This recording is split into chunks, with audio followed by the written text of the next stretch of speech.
This episode is brought to you by AeroPress. I love AeroPress. With more than 45,000 five-star reviews and customers in more than 60 countries, it might be the highest rated coffee maker on the planet. Let's rewind just a bit, because back in 2010, 2011, I tested the entire gamut of coffee brewing and filtering options alongside a former barista world champion.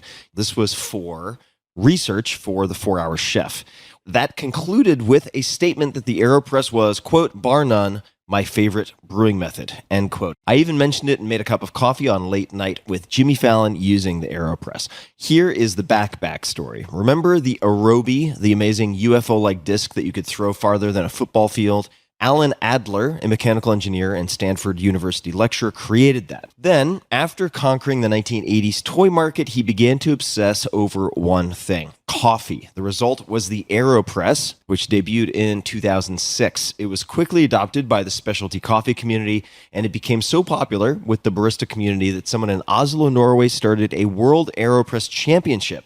Because the AeroPress combines the best of three brewing methods, you get a cup that is full-bodied like a French press, smooth and complex as if you were using a pour-over method, and rich in flavor like espresso. Best of all, it's super small. You can pack it in your bag when you travel. It takes literally 5 seconds to clean. It is all practical, no fuss, and you don't have to drink mediocre coffee at your office or Airbnb. And now they have a new extra large version called XL that serves 2 times as much coffee as the original AeroPress. Pick one up at aeropress.com/Tim for a fraction of the cost of a fancy machine. That's AEROPRESS.com/Tim. And my listeners, that's you guys, can get 15% off. Just use the link aeropress.com/Tim. One more time, that's aeropress.com/Tim.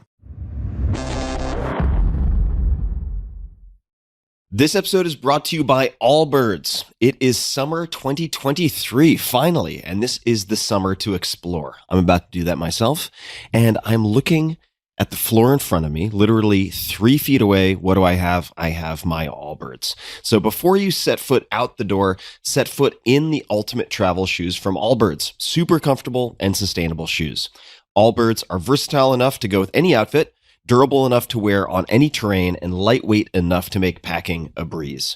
Plus, the Tree Dashers, Runners, Pipers, and other Allbirds tree shoes are made from insanely comfortable, breezy eucalyptus fiber. They're the only shoes your suitcase needs. I am speaking from experience here. I've been wearing Allbirds for the last several months, and I've been alternating between 2 pairs. I'm traveling with them right now. I started with the Tree Runners in marine blue, in case you're curious, and now I'm wearing the Tree Dashers, and the Tree Dashers are my current daily driver. I wear them for everything. They're easy to slip on, easy to tie.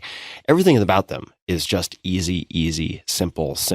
I stick with the blue hues, and the Dashers in this case are in buoyant blue. The color pops. I've received a ton of compliments, but putting the color aside, the Tree Dasher is an everyday running and walking shoe that's also great for light workouts. It's super comfortable, and I've been testing it on long walks in Austin. I've also been testing it on the trails and pavement in places like New Zealand. Get in vacation mode before you even leave the house with Allbirds. Find your perfect pair at allbirds.com today and use code TIM, that's T-I-M, for free socks. Just add them to your shopping cart with a purchase of $48 or more. That's Allbirds, ALLBIRDS.com, and code TIM, T-I-M. Check it out. Optimal minimal. At this altitude, I can run flat out for a half mile before my hands start shaking. Can I ask you a personal question? Now would seem an appropriate time. What if I did the opposite? I'm a cybernetic organism, living tissue over a metal endoskeleton. Tim Ferriss Show. Hello, boys and girls, ladies and germs. This is Tim Ferriss. Welcome to another episode of The Tim Ferriss Show. It is my pleasure, as always, to interview and deconstruct world-class performers from all different disciplines. And my guest today comes from a very strange, very mesmerizing, very exciting, and certainly unique world, and that is the world of magic. Simon Coronel, that's Coronel, is legally classified as an alien of extraordinary ability by the United States government for his skills as a magician and illusionist. Simon discovered magic in 1999 as a first-year student at Melbourne University. He then spent 5 years working full-time in management consulting while juggling his secret performance career. Now, flashing forward, he's currently a jigsaw puzzle designer for the Magic Puzzle Company, which is incredible in and of itself, and which also made the #1 backed, that is the most backed puzzle of all time on Kickstarter. He is also a regular performer at the Magic Castle in Hollywood, and the importance of that will be described in this episode. Simon has appeared twice on the hit TV show Penn Teller Fool Us. He has won more than a dozen international awards for Magic, including being crowned the World Champion of Magic in 2022 at FISM, FISM, the Olympics of Magic. And the story behind that is incredible, which we also dive into. You can find all things Simon at simoncoronel.com. That's SIMONCORONEL.com. He is one of a kind, I promise you that. And you can find more on the Magic Puzzle Company at magicpuzzlecompany.com. So now, without further ado, please enjoy a wide-ranging conversation with none other than Simon Coronel. Why don't you begin with explaining your policy of radical earliness? Because I think, #1, it's incredibly strategic for Los Angeles. Yep. But it makes sense in a lot of other places. Yeah. I have noticed, LA and LA geography and traffic aside, one of my weaknesses is that I am not great generally at estimating time and planning ahead. There's almost certainly some kind of executive function disorder going on that I'm in the process and the journey of trying to figure out in my own life. But I've noticed I historically have been late a lot of my life. And I went, you know what? I don't want to be that. I don't want to be that guy. I don't want to do that to people. It's not fun. And I've finally worked out the only way I can reliably be on time for anything is, say, today. I know, all right, I'm meeting Tim here at this location. I Google Maps for a cafe nearby that has Wi-Fi and looks nice, and I get there an hour or two early. At least an hour, ideally more. Often I end up there like half an hour, 20 minutes early because of all the reasons. And then I just camp out and either do work or read a book or chill or meditate or whatever. It's easy to kill time. And then by the time I set an alarm for 10 minutes before the thing and then just walk over. And I'm exactly on time, reliably. Low stress. Yeah. Works out great. I love it. Low friction. It's the only way that works. As I was prepping coffee before we started recording, I was saying, I've never understood my friends who seem to want to set personal records each time they go to the airport for how close they can come to missing their flight. Yeah. Because what I'm going to be doing at the airport and what I'm going to be doing at home, thinking about how soon I need to go to the airport, are the same. So I might as well completely. go there early. Yeah, you're either hanging out doing stuff at home or hanging out doing stuff at the airport. I also find a double benefit to that. I've really, become a connoisseur of enjoying sitting in departure gates for an hour or two before a flight. Just relaxed because I'm exactly where I need to be. And how rarely are we exactly where we need to be ahead of time with no stress? And I often find it easier to get work done in those situations because there's not all the distractions of my living space. Totally. There's not much I can do except write or think or work or design or whatever it is I'm meant to be working on. And I'm often really productive there. So there's another place where I feel like you've demonstrated productivity, and that is at this bizarre, amazing, enchanting location known as the Magic Castle. Yeah. So we met for the first time not long ago at all. It was last week, maybe, at the Magic Castle. Can you do two things? One, describe what the Magic Castle is, and perhaps also tell the story of how you first heard of the Magic Castle. Oh, yeah. So the Magic Castle it's a bizarre, completely unique place. There is nothing like it on Earth anywhere. And the easiest way, I think, to think of it is imagine two very separate, unrelated things mashed together. Thing number one is a nighttime country club for magicians. So take a moment to imagine that. And when I say magicians, think of them more as like cinematic or theatrical special effects designers, but live in person. That's the good word. Don't think wizards, don't think Harry Potter, don't think Gandalf. Think engineers, designers, performers, like special effects engineers, who then perform them. Because that's more the mindset. It's like craft, it's skill, it's and so it's this club where they can hang out, network, have drinks or dinner together, talk shit, bring guests, private club for magicians to hang out, like a professional network. That's thing number one. Thing number two is a public-focused entertainment venue to take these illusions, these magic effects, and then present those to the general public. Because doing magic for magicians is, at best, I don't think very useful, and at worst, impossible. because, the quote-unquote magic, the illusion of impossibility, happens literally in the mind of the observer. And if you know how it's done, that illusion doesn't happen. And so, the tree falls in the woods and there is no sound because there is no magic without the mystery. So you need the target audience for magic is the general public. So the Magic Castle mashes these two unusual, bizarre things together. And you get magicians like mingling and hanging out and chatting and like workshopping ideas and, gossiping or whatever it is. And then you have the general public like yourself coming in to experience the results of this creativity and workshopping and everything. And it's fascinating. It's a fascinating, unique, bizarre place that's the real deal. It's a genuine, profound part of magic history as an art and a craft and a venue. It's been around for just over 60 years. Just over 60 years. It just had its like 62nd or something. 60th anniversary was a few years ago. And the number of stories that I was told, the number of stories that caused me to scratch my head as I wandered through this space with the guidance of Jordan and others who were with us, blew my mind. Yeah. The place is so strange. It really is. And unlike anything else I've ever seen. I mean, it really is like you walked into the equivalent of, say, a brilliant mind melded with magic, plus maybe some type of psychomimetic drug, plus architecture, the way the whole place is put together and has developed over time. And I remember Jordan was mentioning over dinner that the entire place caught on fire, or a large portion of it, and it happened to be number one on a Halloween that was themed Inferno. Yep. Number two, was it on the date of Harry Houdini's death? Yep. So, some people thought it was Harry Houdini's ghost. Others said, it could be some type of electrical short. Those people are called the fire department. And it was actually a roofing accident. It was a roofing accident. Okay. Yeah. And I was not aware, for instance, that the Magic Castle had been open 7 days a week, nonstop, for the entirety of its existence. Yeah. So they'd not had the ability to pause, to do repairs, to take a little breather until catastrophe struck. Yep. Incredible. Yeah, it's one of those rare places, particularly in somewhere like LA, that it's the real deal. So where so many places in LA are kind of trying to pretend to be the thing. This is the actual thing. This is the place. Its history and significance in the world of magic is infinite. There's nothing like it. It's one of a kind. It really is. Yeah. So when Elon Lee, mutual friend, mentioned that there might be the opportunity to go to a show at the Magic Castle, I leapt at the chance. And I did have to find a suit, which is a prereq. Cannot show zippers. There are many rules as far as dress code goes.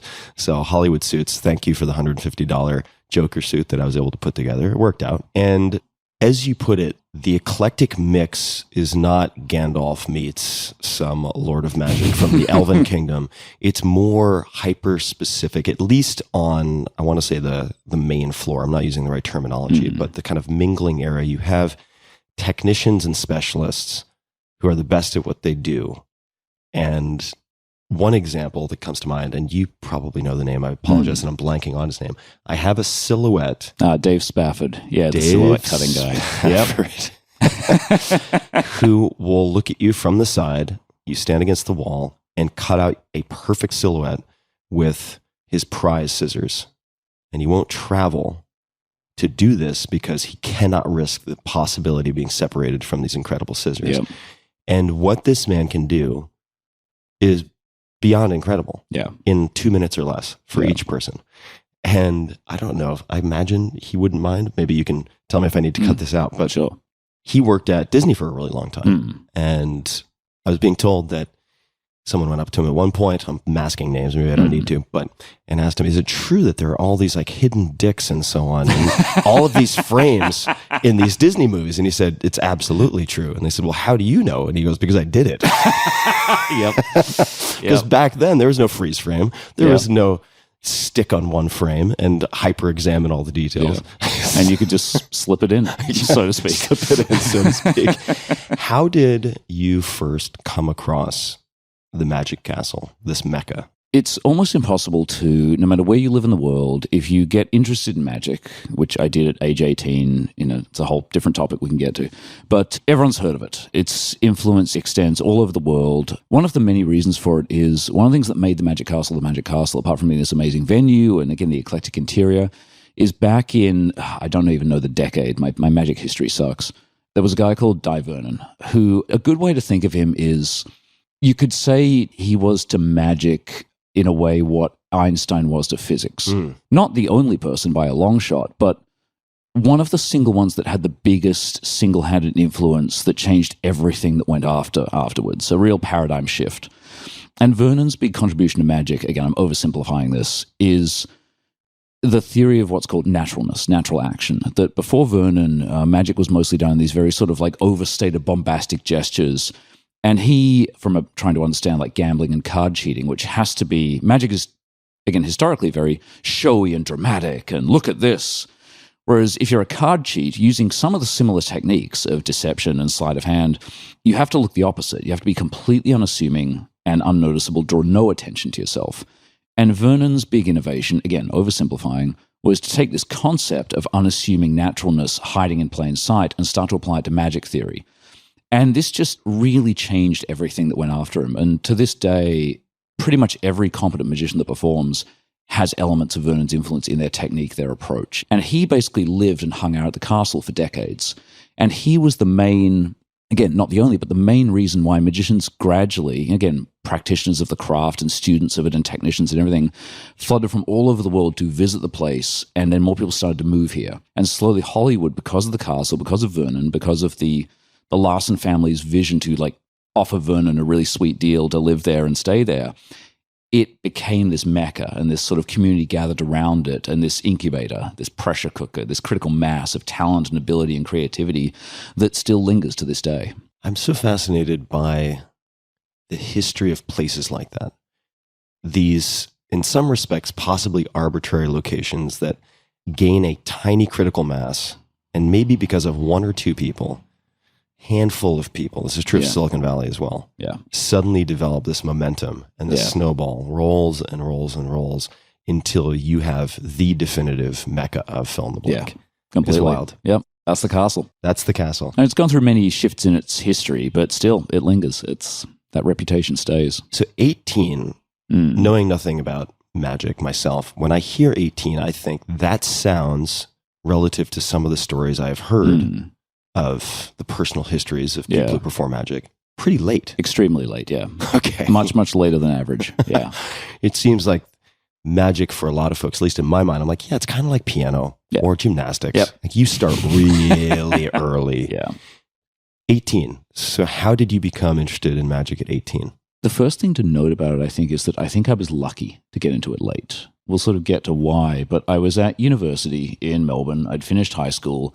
I was interested in everything. I was just an insatiably curious, like sciencey, engineering, nerdy brained kid who just wanted to understand the whole universe, micro all the way to macro and everything in between. Underachiever. Small ambitions. Look, I don't know if I was doing a good job at it, but I was interested. Like motivation is different from results. And I had no idea what to do with my life. I had no real thing I was good at. I had never really excelled at anything at that point. I tried a whole bunch of stuff, but this is a topic I know you're into. I hadn't learned how to learn yet. I hadn't figured out how to use my own brain yet. And so I was sort of fumbling through most things and tried a bunch of sports and a bunch of martial arts and a bunch of creative arts and, got a couple of small roles in a school play and just nothing really clicked. I wasn't really good at anything. I was like, adequate at a bunch. And I got okay grades, but again, school was stressful and difficult and I didn't really find it easy. And so I was everyone I knew just, well, you go to university next. That's what you do. And to place you geographically, this was in Trenton, New Jersey. That's the strong New Jersey accent. Or Detroit, actually. But close. Melbourne, Australia. Uzbekistan.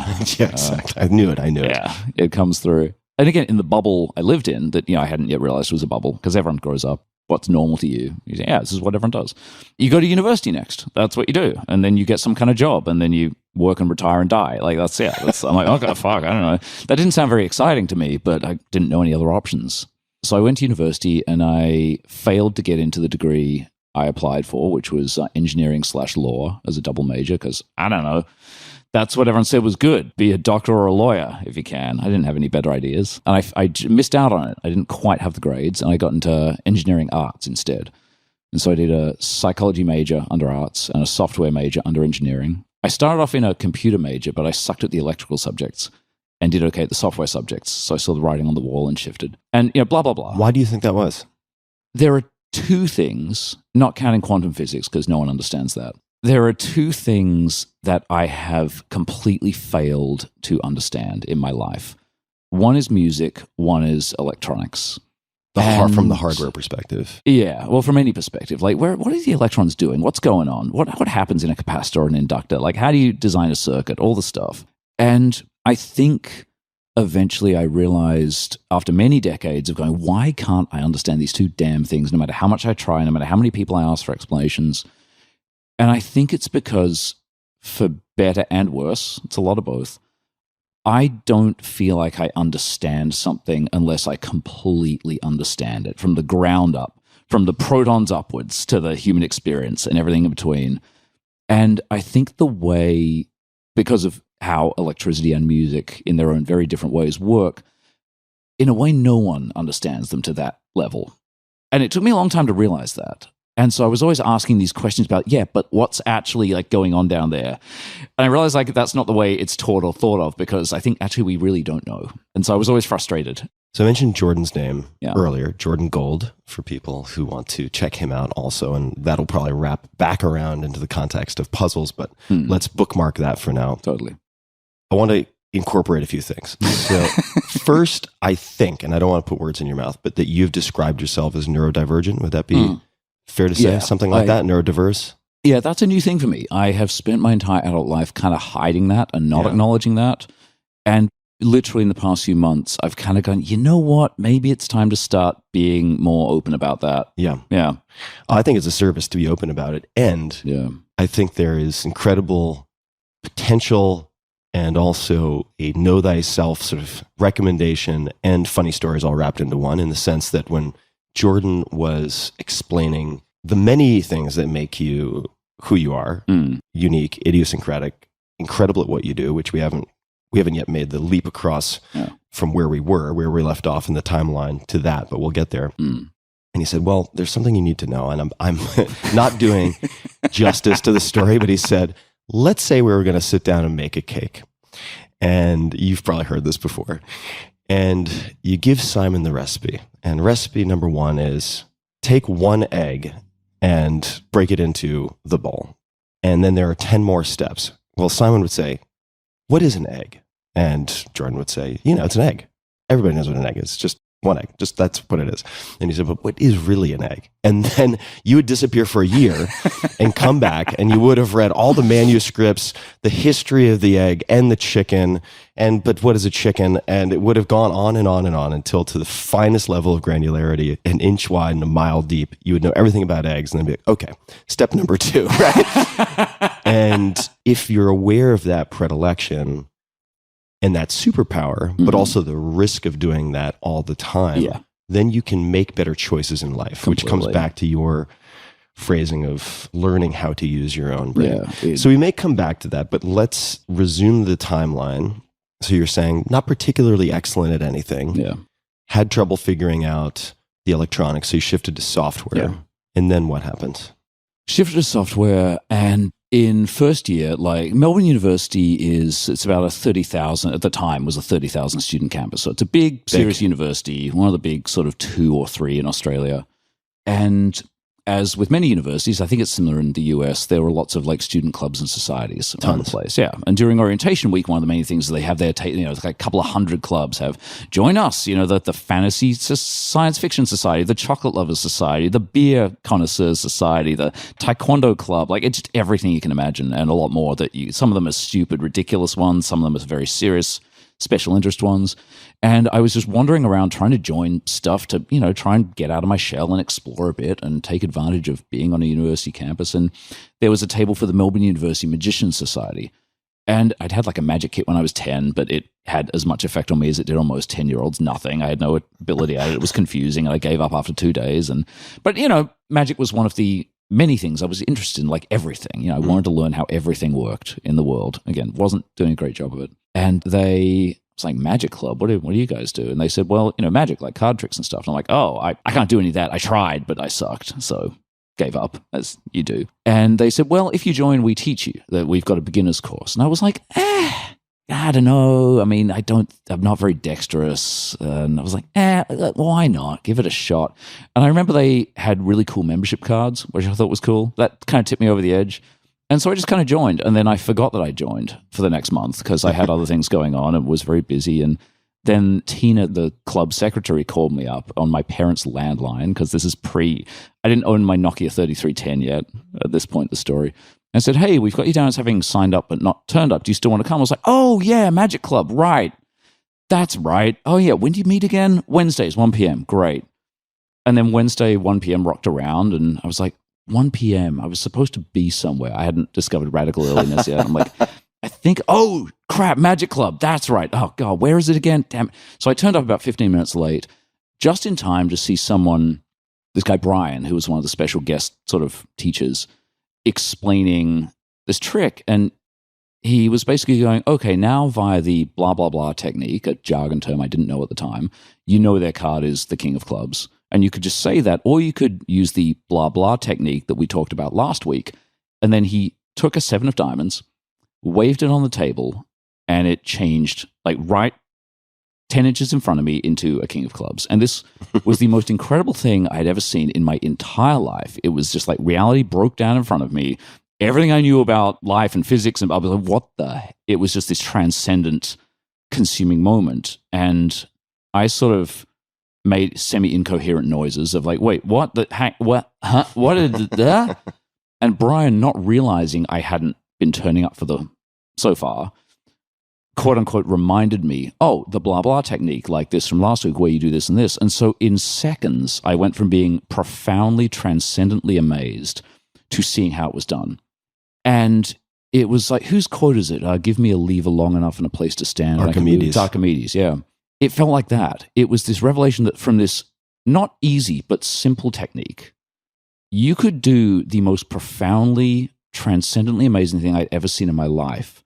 And the implication of the leverage of that was just extraordinary. It's like discovering that you can sort of poke a table and power the entire city with the energy of that poke. It was just, I was so fascinated and just started going to that club every week and just became completely intrigued by what is this art and craft and what the hell? And the motivation was purely understanding. It was just knowledge seeking. I just wanted to understand this thing I'd seen. Yeah, if you see something amazing, intrinsically, I want to understand it and learn more about it. So that's where you got your first hit of magic dope. Oh, yeah. Oh, it's a powerful drug. All right, so you get that hit. And the way I want to play this is I'd love to flash way forward, and then we're going to fill in some of the gaps along the way. I like it. I can see the screenplay now. Exactly. I'm writing the screenplay in my head. Love it. As we go. I've already bought your life rights. I hope you don't mind. It's fine. It's fine. I wasn't doing anything you with signed them. the release, right? I wasn't doing anything good with them. All right. The name of the show that I saw at the Magic Castle, what is it? Glitches in Reality. Glitches in Reality. Yeah. All right. So Glitches in Reality, setting the stage. I've never heard your name before, but Ilan says, trust me, I'm not sure if we can get space, but if we can get a seat, you need to come. And I take that very seriously. He's an enthusiastic guy, but he's not a bullshitter. Completely. And I wanted to move anything and everything necessary to come to the show, just based on pure faith. Yep. Landed the show, and Jordan was kind enough to also get a spot for a friend of mine who had never been to a magic show, which will be relevant shortly. Rule number 1, unless you only ever want to go downhill, do not go to Simon's show first as your only magic show. You should just quit while you're ahead in that case. And we go in, my favorite magic, not that I have much vocabulary, much experience, but as a spectator, as an awe seeker, but also a truth seeker, maybe we'll come back to that at some point. I love anything that is reasonably close up, just like the card changing in front of you 10 inches from your face. Completely. And by far the best magic show I've ever seen. So I want to say that publicly, number 1. And we can parse out why that is the case. But the combination of wonder, explanation, surprise, and also for me, your ability to showcase almost a decathlon of magic in terms of, to my muggle mind, a wide breadth of different skills, if that makes any sense. Completely. And when you, towards the end, began to set up and tell the story of FISM, and we're going to come back to that, Elon almost ejaculated in his pants. I don't know how else to put it, and I don't want to make too strong a case, but I thought he was either having a seizure or ejaculating. I wasn't sure, maybe both. He was so excited because you guys are friends, and he had told me that after the World Championships, which we'll get to in a moment, he thought you may never perform this trick, and we'll get to what this trick is ever again. And it was one of the most spectacular, mind-bending things I've ever seen in my life. Thanks. You're welcome. Could you please tell the story of the World Championships? Oh, boy. And I know there are a million ways this can be told, and guess what? They're all good. Yeah. So how many hours have you got? We have all the time in the world. I'm still working out how to tell this story because, again, there are so many ways it can be told. Let's start with a short version, and then you can request unpacking any bits you think are relevant. And maybe, do you mind if I make this sort of participatory journalism? Sure. And I'll give people just a snapshot from the screenplay. Absolutely. I defer to your expertise. All right. The sort of in media res, we start in the middle of the action, and so to set the stage, pun intended, you can correct me on some of the particulars, but you are being judged by your peers at this event. They are watching magic all day long. You are close to the end.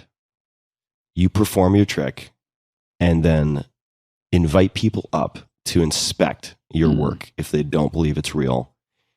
And it effectively shuts down the venue because there is a rush of 2,000 plus people to the stage to inspect this. Yeah. To the extent that it becomes a problem for the organizers, it becomes a safety risk. It's just the ultimate magical mic drop. No one had ever seen anything like it. Yep. Okay. Now you can start wherever you like. The only small correction I'd make to that, I mean, it wasn't quite 2,000 people. It was a lot. It was hundreds of people. Hundreds of people. But the thing that made it even more powerful for me personally was that I didn't actually invite them up. What happened was I had one person on stage who gets given the thing that is created, and they then go back to their seat. I'm like, thank you very much. You get to keep that. That now gets to linger in the world. And I just went, cool, thanks, bye, and just left the stage. I'm like, thank God that's over. Oh my God, that was so stressful. Whew, we did it. We got there.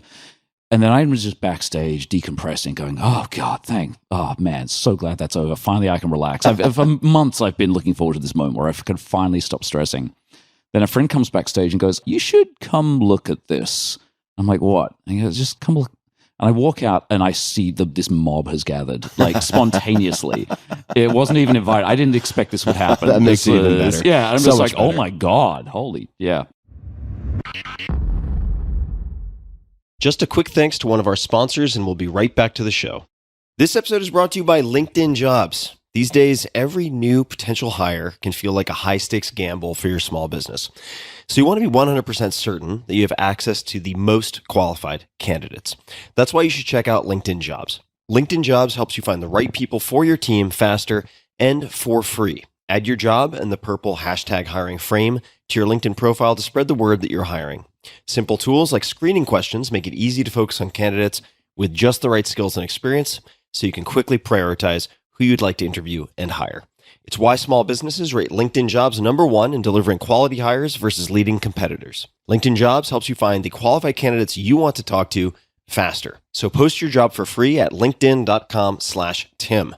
That's linkedin.com/Tim to post your job for free. Terms and conditions apply. So as a kid, I was not particularly happy. I was not having a great time growing up. Nothing super horrifying, but I just didn't fit in. Again, I now know neurodivergent. That tends to not be a good time if you don't know that and you're a kid in a normal sort of area. And I realized I was always interested. I figured this out in hindsight. This was looking back. I saw the pattern. I was interested in stuff that involved kind of breaking out of reality, like ESP and aliens and the X-Files and space exploration and quantum physics and science fiction, and just ways that life felt just so mundane and uninspiring and grey and dreary and just ugh. And all those things for different reasons weren't accessible to me. Australia didn't have a space program, so I couldn't be an astronaut. Quantum physics was real but too hard. Hypnosis was real but not that interesting to me. Aliens don't seem to be real, sadly, as far as I can tell. Who knows? There was just no way. I wanted out of reality. I wanted life to be more extraordinary. And so when I saw this magic club and I saw this card trick at age 18, it was the first time in my life that it felt like, again, there was like a crack in reality that I could sort of see something brighter and more extraordinary through. And again, I only realized this like a decade later, looking back and trying to make sense of the path. It only becomes clear in hindsight. So it makes sense now. I got so captivated by magic. It was the first time I could kind of engage with that, with something more extraordinary and that altered state of consciousness that was profound. And so I became obsessed. But again, I wasn't particularly gifted at it. There was no apparent natural talent, but I loved it so much that I kept going despite the absence of natural talent. And as we know, that's what tends to make a difference, is if you love it enough to stick with it and enjoy the process with no thought as to the destination, which will become a theme as well, I think. And so then fast forward a bunch of years, I'm working full-time at a graduate job, which I don't really like, but is good experience. And some of the people there were great, and I'm glad I did it, but I didn't really fit in. It wasn't. What was the job? I worked for Accenture, big business consulting company. And again, I met some great people there. Shout out to Grant and Thomas and Jackie and everybody else. But it wasn't really my thing. It didn't play to my strengths. It played to a lot of my weaknesses, which I didn't really understand at the time. And the magic was continuing to grow in the background as a real passion, but there wasn't really a sense I could ever do that professionally. I didn't see much of a market for it where I lived. And I started to sort of win little competitions locally, which was amazing. This was the first time I displayed any sort of noteworthy skill at anything, which was kind of addictive. It's a good feeling. We want to feel significant and competent at things, and I hadn't mostly in my life so far. How did you decide to participate in your first competition? It was a thing, a guy called Nigel McCullough in Melbourne, a magician, ran a little one-day magic convention, a get-together just to have a bunch of workshops and shows called Melbourne's Magic Malarkey in 2001. And it had this close-up magic competition. And at the time, I can't remember why, I think I'd like read something or just this idea that it's worth trying things even if they fail, because you gain experience from it. And again, at the time, this was a new idea to me because I was young and, everything. And I went, yeah, you know what? Why not? Step into the arena, try a thing. There was 0% chance in my mind that I had a shot at it. And I ended up winning it. Partly because, again, the thing with competitions, it's often who turns up on the day. For sure. And also the theme that I've often not really realized how what I'm doing will be experienced or perceived by others. Again, neurodivergency. Well, we talked about this. I don't want to take you off track, so keep Sure. your place. But even before we started, I was asking you. Journalism. Exactly. I was asking you if you had any greatest hits stories or stories that were really well received by the audience. And I'm paraphrasing, but that's not a superpower that I have in terms of identifying what will be interesting to other people. So that's my job. I've frequently been surprised by what people have and haven't found resonant. Mm-hmm.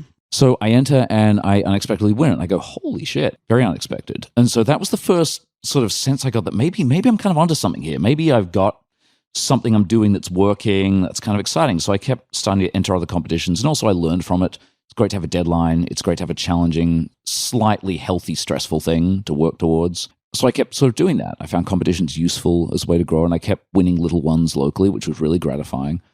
And then fast forward a few years of this and still working full-time at the job, doing magic on the side and on weekends, often when exhausted from 12-hour days at a big corporate job, and then going out to like open mics to grind in material and try and get experience and workshop things and just burning the candle, just like holding the candle in the fire with tongs, not even more than both ends. I was just really burning out, but I was so excited. I needed to make a living and still chase this passion. Again, with no thought that it was going to be a profession or anything at this point. It was just like, I just loved it intrinsically. It was fascinating. And then 2009, so the Magic World Championships, this thing FISM, which stands for something in French that we can get into or not. It's basically, a way to think of it is like, imagine like the UN of magic clubs. And again, magic clubs, professional organizations for technicians, designers who try to create the illusions of impossibility, right? That's the way to think of magic. Special effects design, but live and in some ways more powerful.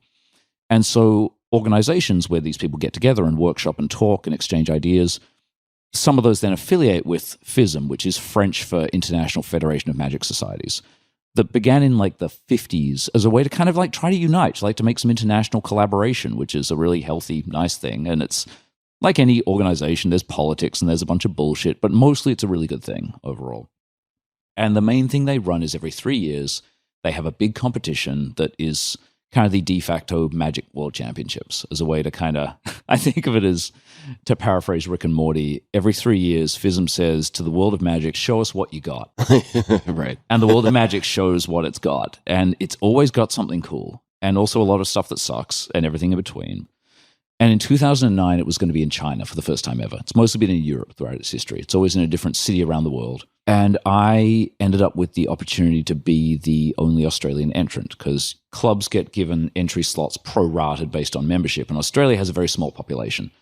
And so, again, getting those critical masses is very hard in Australia. And it's one of the reasons I eventually came to the US to seek more people and more inspiration. There are plenty of really cool people there, but again, the critical mass just isn't there as much. And I went, oh my God, the prospect to who gets the chance to represent their country at the World Championships of anything, particularly a kid who didn't really, have much he felt he was talented at. This was extraordinary and terrifying and all the things. And so I did it, and much like kind of Rocky, I just wanted to compete and not embarrass myself or my country. That was the goal. Just to compete at a world stage was already more than I'd ever imagined. And I ended up worked for over a year on preparing the routine and getting ready for the competition, and ended up tying for third prize in the close-up magic category, which was so far beyond what I'd imagined. I think about that thing that the bronze medalist is often happier than the silver medalist. Totally. Because the silver medalist missed out on gold, the bronze medalist missed out on having nothing. You know who's even happier than the bronze medalist? Who's that? The person who tied for bronze. Because maybe fourth place was a long way below you. But when you tie for third, you are a hair's breadth from nothing. You just squeaked into something. And I was ecstatic, and it was amazing. And very quickly I realized that I was like, oh my God, I've made it. This is incredible. And then it did nothing for my career or life in any way whatsoever. So that Band-Aid got ripped off pretty quickly, which was probably healthy in hindsight. Yeah. There was the moment where the Chinese media came up, and I was there with a friend who'd won second prize in his category. And we were going, oh my God, this is amazing. The Chinese media come up and go, you are prize winners. And we're like, yeah.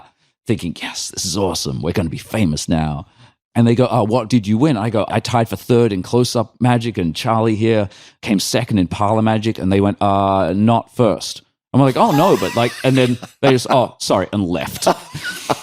It's like, I don't even think we got 15 minutes of glory before just the cold water was dumped on us. It was just the shortest route from exuberance to just, Charlie Brown walk away from the room.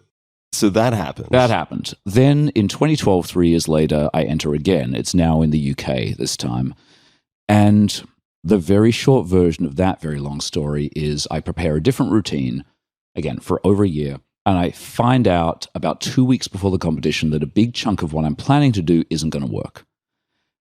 Now, normally what you would do is pull out of the competition at that point, or try and find something else to replace it and come up with something. I possibly, naively, stupidly chose the latter. Turns out I'm not a quitter. Once we're doing it, we're doing it. And it was insane. I am still kind of astonished, you could call it legal insanity, that went for it, worked with an amazing group of people, friends, shout out to Dave and Yao and YC and everybody in Melbourne who helped with that, and all the names I'm now forgetting in the moment, and somehow got something adequate over the line. And it ended up winning the award for most original close-up act. Not best close-up act, but most original, which isn't necessarily the same. And I think it was because in that insane pressure cooker of having to come up with something, I came up with something so bizarre and unusual out of just sheer brute force necessity of what can we do with what's available.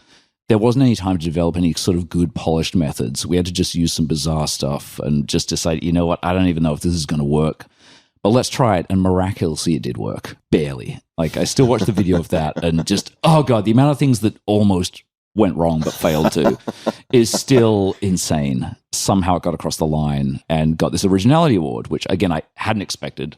hadn't been aiming for originality. I'd just been aiming to not shit the bed in front of 2,000 people. That was 100% of my goal at that point of like, oh God. Sometimes close bedfellows, pun intended. Yeah. Right.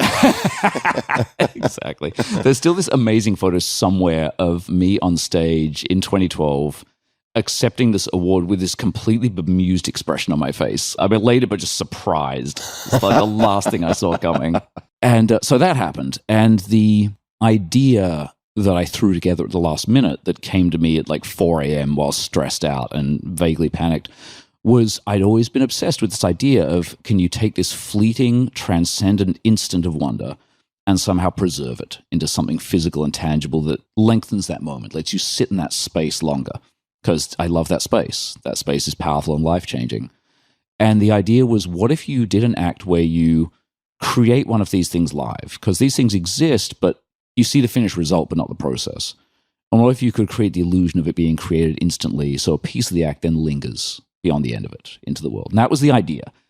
And in 2012, I did this first kind of very rough, janky, thrown together, seat of the pants version of it that was not good, but worked. And I loved the idea. And I also then gave up on magic competitions because they're great. They serve a purpose. But at the time I was trying to have a career. I'd now quit my full-time job to go full magic, which I don't necessarily recommend, but has been going okay. We'll come back to that. We'll come to that. And I was trying to make a career. I was trying to find a way to make a living, which is often the opposite of art and creativity, sadly. Not always, but sometimes. And this idea of this, like, creating the impossible object in the act, I didn't see any commercial potential to it. It was so high touch, so much setup, played so small. And I'm like, I love this, but I need to shelve this and work on something else. But it nagged at me. It ate away at me. And putting effort into magic competitions, I wasn't seeing any career payoff to that at the time. So I went, you know what? I've got to focus on actual getting gigs, earning money, shelve the competitions and the creative projects. And for 10 years, that stayed that way until in 2019, again, this is the short version. highly abbreviated. Yeah, this is the incredibly abbreviated story. I ended up in jigsaw puzzle design, separate story we'll get to, and left magic as a profession, which was really liberating because I love magic. I love it as an art. It's a horrible business to be in. Like most of the arts, the comedians know, the jugglers know, all the variety entertainers know, the actors know, most of the musicians know. It's rough, it's brutal, it's hard. And a lot of my weaknesses were very relevant. My strengths didn't play well. My weaknesses were very hindering, and I found it really hard to build a career. And so when the prospect of getting into creative product design came up, work on a thing with a good team of people, put it into the world and have it scale passively in the background, not completely passively, was amazing. And you don't have to turn up to be earning the money. And also being a magician is like being unemployed. Every gig is often a once-off. So you're constantly having to hustle for the next gig, and I'm not great at that. So quit magic full-time. I'm like, great, it's now a hobby.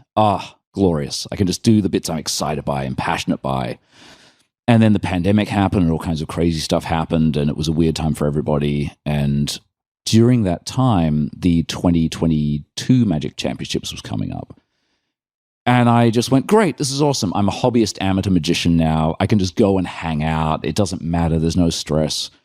And then I realized that I know myself now. I'm going to enjoy it more I'll always pick creating over consuming if given a choice. It's more rewarding. Got to get that, that little garnish of trauma, right? That little, really feel it. It's like the spicy chili or the bitter coffee. You're like, oh, you feel it. You know you're alive. And I thought, well, I could maybe get booked to do a show. There's all kinds of events.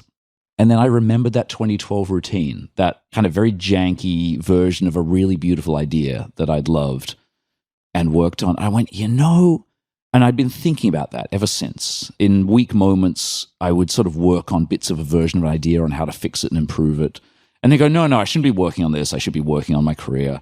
And then a year later, I'd be like, I think I have another idea on how to solve this problem. And I kept trying to find, and it kept not being solvable. It was one of these impossible problems. And then in that lockdown, hiding out in the Midwest in 2021, away from everything and all the insanity and the chaos, and I was like, I think I finally have the last piece of it. This is not quite the right analogy, but having the idea and actually actualizing it, executing it, as our buddy Derek Sivers says, ideas and execution, is so different. And I was like, I think I can do this, but it's going to take months of work to even test it, to find out. And the way the Magic Championships works is the year before they have regional continental qualifiers. They're the North American, the South American, the Asian, the European, the African, and the Oceanian, like mini championships. The North American Championships was coming up in about 6 months. And I went, you know what? I need a deadline to make my brain hyperfocus. I'll enter that.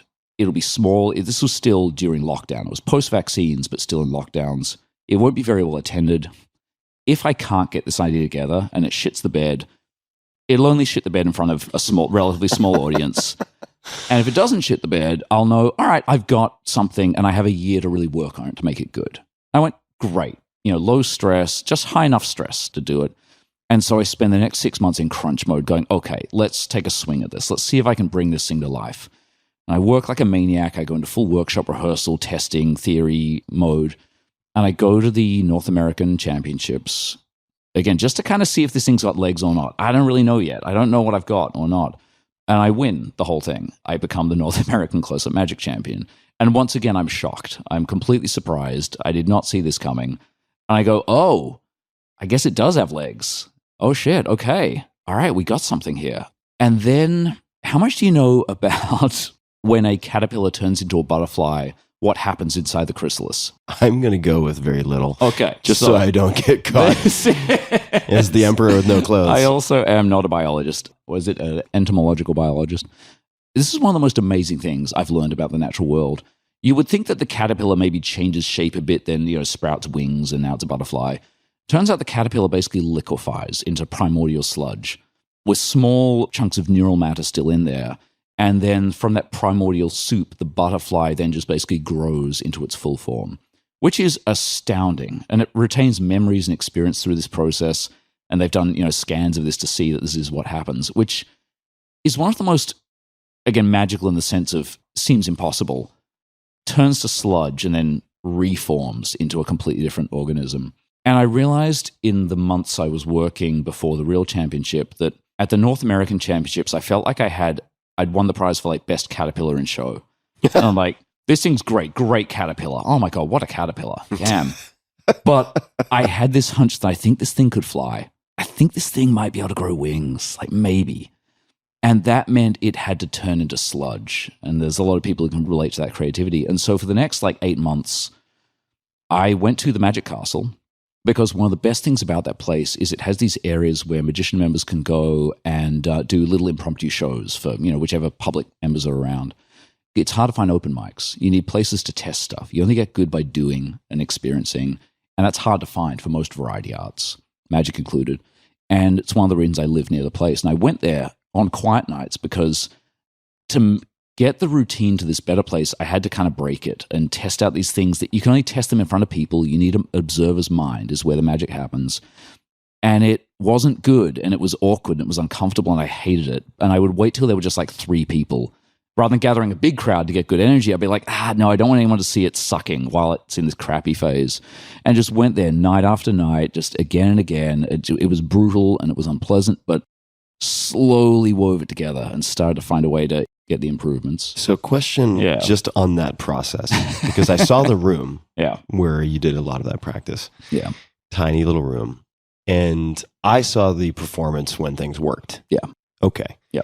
So when you're workshopping this rough material, and it makes me think of a long time ago when I was in the Bay Area, I was actually a judge for an amateur comedy competition. Yeah. But there were a couple of pros, and they would bring their notebooks up on stage, and something would just die on the vine. Yeah. Wouldn't get any response and be like, okay, we're going to cut that one. And then they'd pull open their notebook, and on stage, they would make their notes. And I loved seeing the under the hood process. When you are performing for, say, 3 people, and it sucks, to use your word, does that mean it works, but it's not pretty? Does that mean it just completely falls apart and does not work? It doesn't produce the illusion? Mm. And what do you say or do when people have come to be entertained and it doesn't work? Yeah. The answer is sort of all of the above. There are so many different failure modes, which again is sort of the engineering mindset, the different ways it can fail. With this particular thing I was working on in this story, there was one particular thing I needed to accomplish secretly without anyone seeing. It was some Mission Impossible type shit. Your mission, should you choose to accept it, is, the parameters should have been impossible. And I was trying to find a way to make this work. And I had a hunch there might be a way. but it relied on sort of like nuanced body language based misdirection and like how human perception actually works and how to kind of slip that through the cracks in ways that were really hard to theorize, and you have to kind of feel it. And so I would prefix it, knowing that there was a solid chance of it failing, by going, hi, I'm testing on something new. If it works, it'll be amazing. If it doesn't work, it'll be hilarious. So win-win. Either way, hopefully you will get an entertaining experience. So they set expectations, informed consent. They know what they're getting into. And it's a weird place because I don't know which one of those it's going to be. And if it works, they're going to see something astounding.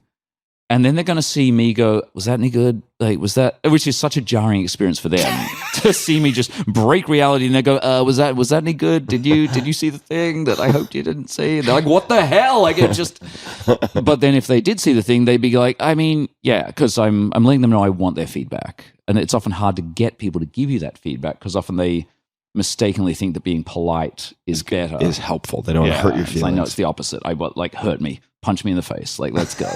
Give me the pain. I need to know. I want the painful truth of the beautiful lie. This is what we need right now. And usually you can see it on their faces, even if they're trying to hide. You can sort of see that their eyes flicker to where the thing happened. I'm like, damn it. All right, well, lesson learned. Back to the drawing board. Let's try it again tomorrow. And if it does work, you see the wonder. And so it's great. We got it that time. Now let's try and make sure that happens every time with an error margin. So you're putting in the reps. Just grinding through the reps for weeks and months. And it gets down to the point where I've sort of got two approaches kind of figured out. There's two paths to making this thing work, and they each have different pros and cons. And I can't really decide between them. One is the slightly like riskier one that looks better but has a different problem. Again, a classic engineering situation. You just have to decide between the trade-offs. And with now it's just a few weeks away, and I go, all right, we're going to pick one and focus on it. And I pick the safer one that is less amazing, but like more reliable. So we go to the competition, and it's a 6-day event, and it's the competition, but also shows and workshops and panel discussions and events and all kinds of cool. It's a whole big, beautiful celebration. Festival. Of one day. Yeah, exactly. And the competition's the main thing. And annoyingly, my friend Shoot and I, so Shoot is a really good magician friend who was also competing in a different category. And we'd been training each other, really like supporting each other on the journey and trying to do our thing. And we're both on the final day, which is annoying because what I want to do is rip off the Band-Aid early and then enjoy the festival. But instead, I have to make sure I get to sleep and make sure I stay healthy. And so I can't go too hard because I spent like a year and a half working towards this. In a way, I spent 10 years working towards this. I don't care if I win. I'm just there to do the thing and to see if we can close this narrative arc because it'll be more engaging. Because the fact that it was exactly 10 years felt just too perfect to let that go. It's such a beautiful plot arc. I'm like, I want to see if this thing can fly. And if it can't, that's okay because at least I'll know. At least I tried the thing. And Shoot's in a similar place. He's just entering because it's been a pandemic. We haven't been able to do this for so many years. He wants to be part of it. So it's the final day. Actually, it's not yet because 2 days before the final day, I'm lying awake. Shoot and I are sharing a hotel room. And I have insomnia, which doesn't happen to me much. And I'm lying awake because adrenaline and time zone and just, it's not surprising. I'm lying awake, staring at the ceiling, going, God damn it, get to sleep. And then suddenly, it's one of those moments where my eyes widen and I just suddenly see the Matrix. And I'm like, holy shit. I suddenly think I've seen a way to combine these two approaches and get the best bits of both. 2 days before 2 days game before, time. yeah. And this always happens to me. This every day, it's a running joke with friends in Melbourne who know the Muse only visits 48 to 36 hours before the deadline. 48 hours before go time. Every damn time. That's when the Muse turns up. I playfully anthropomorphize my Muse. I think of her as like, I'm like arguing with her going, could you one time turn up 3 weeks out? And she's like, no. And I'm like, oh, you know what? Terribly sorry. Appreciate you. Please don't stop turning up. Yep. No. All right. I guess that's what it's going to be. Looks like that's the schedule. Yep. All right. Thank you. Appreciate you. Please don't leave. So she turns up at 4 a.m. 2 days before and just punches me in the face with this idea. And I'm like, oh my God, hang on. And Shoot is asleep he's a pretty sound sleeper. We've traveled together a lot now for many gigs. And I realized, hang on, I think often you need to think with your body, I find. You need to sort of work through it and block through it. So I get up very quietly, trying not to wake him up. And in the darkness, there's like dim light of the moon through, slit in the window. I sort of work through this idea thinking, am I insane? Will this work? And I kind of think, I think this might have legs, but I don't know if I'm just sleep deprived and delusional. So I write down a bunch of notes on it for my future self in the morning to go, like, in case I forget. And then I don't get to sleep. I'm just lying there, and like my mind's racing. I'm like, hang on, maybe is this I'm not surprised. Is this going to work? And finally, Shoot wakes up. It's like, what the fuck are you doing? He's used to it. He's not surprised. Yeah, right. The amount of weird shit we've seen each other doing for magic over the years, like it's all so much stranger than fiction. He just looks at me and is like, I'm like, yeah. I go, okay. So full disclosure, I haven't slept, so I might be a little manic. What do you think of this idea? And Shoot is legendary for being a friendly, beautiful human, but very sort of blunt with his feedback and his opinion. He breaks a lot of people's spirits unintentionally because he's just The dream destroyer. Exactly. Very, very sort of, like a younger Mr. Miyagi. Like, I don't know. And I go, okay, here's the idea. We all know everything about each other's acts at this point. I'm going, so this version, I think if I do this, and then that gives us the best bit of this, but without the drawback of this, because this angle and this perceptual focal direction, this here, and then this. What do you think? Is this something? Has it got legs? And he looks at me and thinks and goes, I can't say no. Which from him is like A+. high praise. Yeah. He's like, yeah, because normally he'd be like, but this wouldn't work. So I'm like, oh shit, okay. And then I ran it by Jordan as well. Later on, like, again, haven't slept, might be a little manic.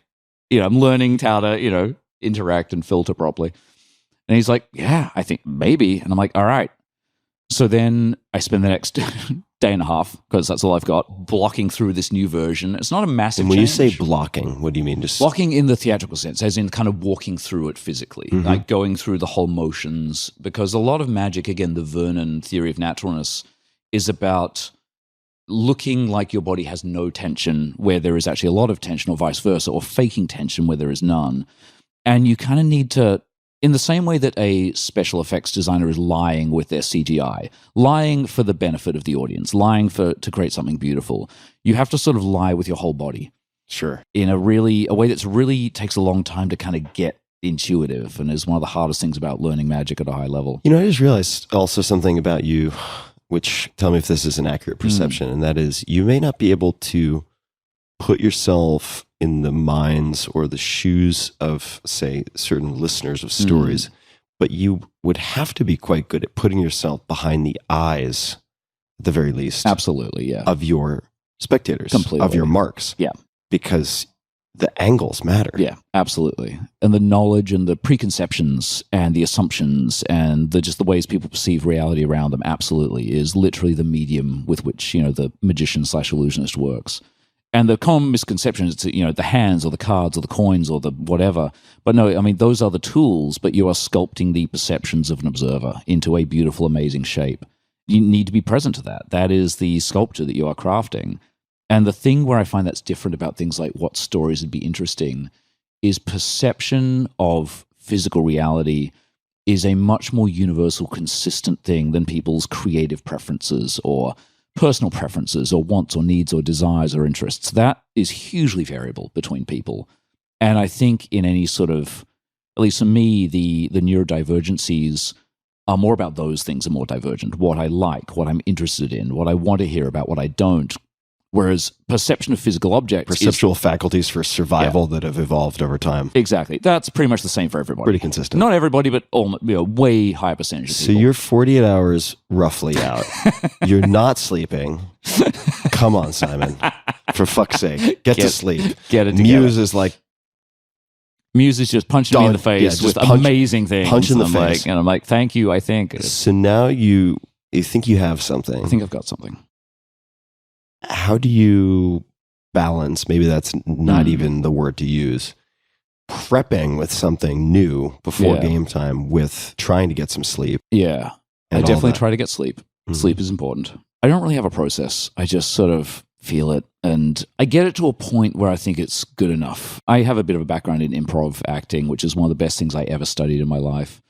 And being okay with just kind of, again, the friends from Melbourne who are listening, shout out to Dom and Viom and everybody else, know that I'm inevitably like hours before a show building something new to try in it. I think a lot about this idea of the two thresholds of imagine that you oversimplify how good is a performance into a single axis, which is ridiculously oversimplified. But say, at the bottom is the worst thing you've ever Got seen. it. So this is like the y-axis on a graph. Exactly. And at the top is the best thing you've ever seen in your life. Again, oversimplification, but for the sake of argument, it's that George Box quote, all conceptual models are wrong, but some are useful. And this is wrong but useful. And I often think about we're trying to go upwards. We're trying to get high on the scale. You want it to be, that show was really good. Some people think it was the best thing they've ever seen. Some people think it's really good. And there's an infinite number of lines you could draw on that graph. And the two that I think about the most is somewhere very high up is people in the audience are thinking that is one of the best things I've ever seen ever in my life across all categories of experience. Holy shit. That's always where I'm aiming at. I don't think I hit it. I think most people never hit it. Maybe I'll hit it one day before I die. That would be amazing. Maybe I won't. That's okay. But I'm aiming at that. I think about the Bruce Lee quote, the aim the punch 2 inches beyond the intended point of impact. Aiming at the line, I don't need to hit it to feel happy. But then way lower is the line above which not one person in the audience felt like they wasted their time or their money. And I'm willing to take risks down to that line, but not below it. If I go below that line, then I'll beat myself up. Then I have a karmic debt to repay to the world. But above that line, my conscience is clean, my karma is clear, and I'm willing to take risks to explore and experiment down to that line. And this is a bit different because the World Damn Championships. And so the minimum line's a bit higher. And so it's more, I get to the line where I'm like, I'm confident that this is going to extremely likely to work to the highest level. You can never be certain, but I'm confident I've got this and it'll work. And at that point, I chill and get some sleep and try and relax. Okay.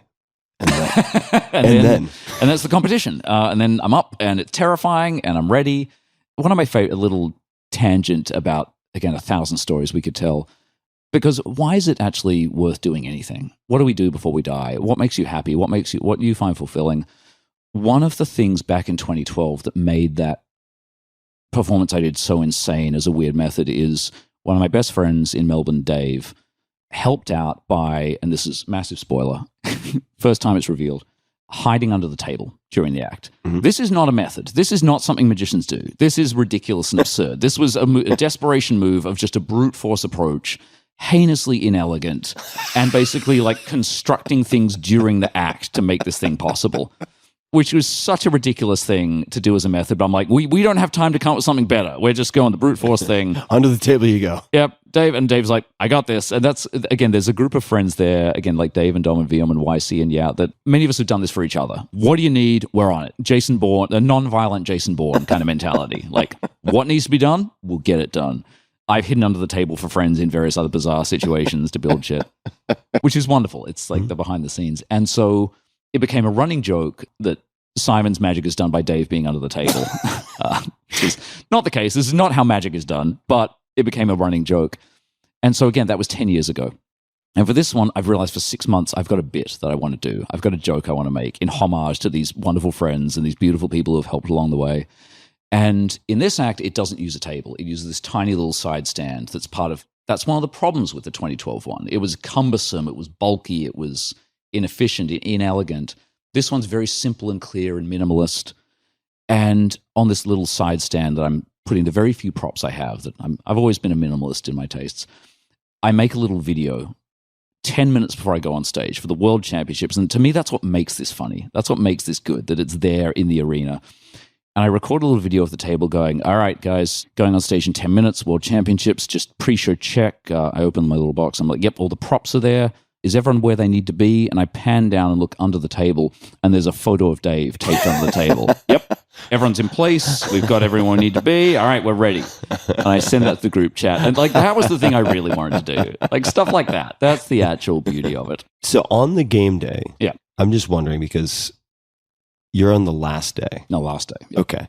So I have had the fortunate opposite experience. The only time that I spoke on the TED main stage, yep, I was in the opening session, and I was so grateful because it was a lot of pressure and stress on one hand, but then I could enjoy the rest of the event. Yeah, completely. And I knew that I would otherwise just be mentally rehearsing my own act the entire time. Yep. So walk us through game day and what it's like leading up to it also. So game day, well, and also before game day, because you're so right, like exactly what you described is what's way better. And instead, I'm watching all the competitions with friends, and it's also a great celebration of magic and amazement. But we're watching going, again, so much of how it goes is who's there? Is there someone way better than you? Who's turning up from all, who are the Belgians bringing? Who are the Italians bringing? Who's here from South Korea? What is the world going to deliver that might be amazing? And again, the goal isn't to win, but still, you can't help but kind of want to maybe imagine. No, but then you don't imagine that. That's setting yourself up for disappointment. You don't want to think about that. So game day, get up, final preps, and doing things like this joke of Dave under the table is also what's keeping me sane. Because that's something else fun and beautiful to focus on. Just to let a little pressure out of the tires. Exactly. And those are, in many ways, the things that really matter in some ways, about just being a human being and friendships and relationships and all those things. So I get there, just double check the props. I've got backups of everything. And also, I've spent the last few days trying to write a script. While you're there? While I'm there, because I'm not good at scripting. I'm not good at script writing. I've always found it very hard to I see. write in my Script. own Not voice. that you were like writing a totally unrelated screenplay. All right. Script meaning for the act. Well, I was writing some unrelated software, but we'll get that's a separate story. So I was writing my rom-com. Writing all my what I'm spare actually time. meant to be saying during this act. Got it. And usually my process for quote-unquote scripting is I sort of work out roughly what I want the thing to be about, and I go to the literal or figurative open mic, and I think of it like sketching a line. You do a lot of like light sketches and gradually find the shape of the line until you thicken it and find the bold line. And that's sort of usually how I work on material. So meaning that you would have a few bullets and then you would improv. Yeah. And you would gradually find the right sculpting exactly of the words that are the connective tissue between those bullet points. Yeah. Or even how to articulate those bullet points in the moment. I know semantically the idea I want to get across, and the words, I discover what words come out of me in that moment. And for whatever reason, for me, I found that's the best way to find the real stuff. Because in that moment, in the spotlight, it's more real. And I then record all the shows and go, those words are good today. Yeah, damn, what did I say? Oh, that's good shit. I'll say that again next time. And that's slowly how the script emerges most of the time. I don't necessarily think that's a good way to work, but it's the way I've got that I found. Yeah. But for this one, it's like, I want to kind of have this nailed. And I failed to write this script. I keep trying. I've got friends who are like, come on, write your script. Like, I'm like, I'm on it. I'm going to do it. Lock myself in the room for an hour. Can't do it. Brain just slips off the task. So on the day, I don't have a script. And I'm like, you know what? I'm just going to accept that. I wish I did. I didn't. It is what it is. And I hit up a friend, Jared, an amazing magician who is also there just hanging out, performing. And there's this one line. I kind of want to nail the ending line. I know what I'm going to open with, and I know a bunch of key phrases that are going to be good, and I'm confident I've got through this many times in rehearsal, and it's always a little bit different, but it's fine. There's this one bit at the end that it's a chance to give her the final line before the ending. I've never like worked out what to say there. And Jared is just an amazing human being, philosopher, writer, speaker, and we sort of we overlap a lot in some of our theories of magic, and he's like sort of me, but more poetic and philosophical. And so I hit him up, and I'm like, hey, I'm trying to figure out this line, and we just sit down, and the competition's going on. I'm the second last act of the whole day, of like the 15 competitors that on the Friday. And we just sit down, and there's this odd, ironic Zen-like calm, because I've now done everything. The preparation's over. It's in that sort of calm before the storm. We've done everything we realistically could. And we just chat about this final line. And it's this beautiful, peaceful moment of just him and I, these sort of grizzled veterans of this bizarre art form, just going, yeah, what's this want to be? And we figure out sort of a line for it. I'm like, that's pretty good. Thanks, man. We'll see if I remember it in the moment, because I don't know. We don't know what's going to happen. And then backstage, and again, a couple of friends, Dom and Shoot, are there. They're going, okay, we have this term being the special agent, which again is like the non-violent Jason Bourne, just the person who's capable, motivated, and just on top of whatever inevitably is going to go wrong, because something is. So this is like your A-team fixer. Yes, exactly. Yeah. And I am often that for other friends as well. And so we all take turns, like who's just on it and gets it and is there. When Dom went on America's Got Talent, I was his special agent. I'm like, we're there, we're ready, just going to deal with whatever's going to happen. And so he's there, and it's great, and it's calm. And then I do the stupid video joke, because I've realized from experience, going on stage at something like that is terrifying. And I've realized that it helps me to have something else to think about. And that's part of the reason why jokes like that are funny, little side projects. There are a couple of other ones that are other stories.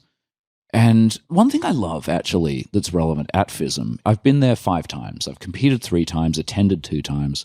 And something that has happened every single time is a contestant will go out and begin their act, and something will go wrong. They'll have a fumble or a clear issue or a lighting problem that they have to pause. And you've got this audience of up to 3,000 magicians from all over the world. And every time this happens, someone has kind of an awkward fumble moment. The audience like applauds supportively in that sort of nice, quiet applause to say like they know how scary it is and how much bravery it takes to walk out on that stage. And it's like, we see you, we got you. Even if we're hoping someone else wins, we want everyone to at least be able to do a great job. We want to see something amazing. And it's just, every damn time it makes me choke up slightly when I see that happen. That's lovely. It's my favorite damn thing about the whole thing. It's and it's not true for all communities. No. Right? There are really hyper competitive communities, and then there are others that seem to be really supportive in that way. Yeah, everyone there is, most people, there's a few narcissists and shitheads and everything, but mostly people are there worshipping at the altar of wonder. They want to feel the thing. They want to see people be able to do the thing. And I know that as well, and that also helps me. I'm going out there to a warm room. It's always warm. People want to be amazed. They want you to be good, and you just have to not screw it up.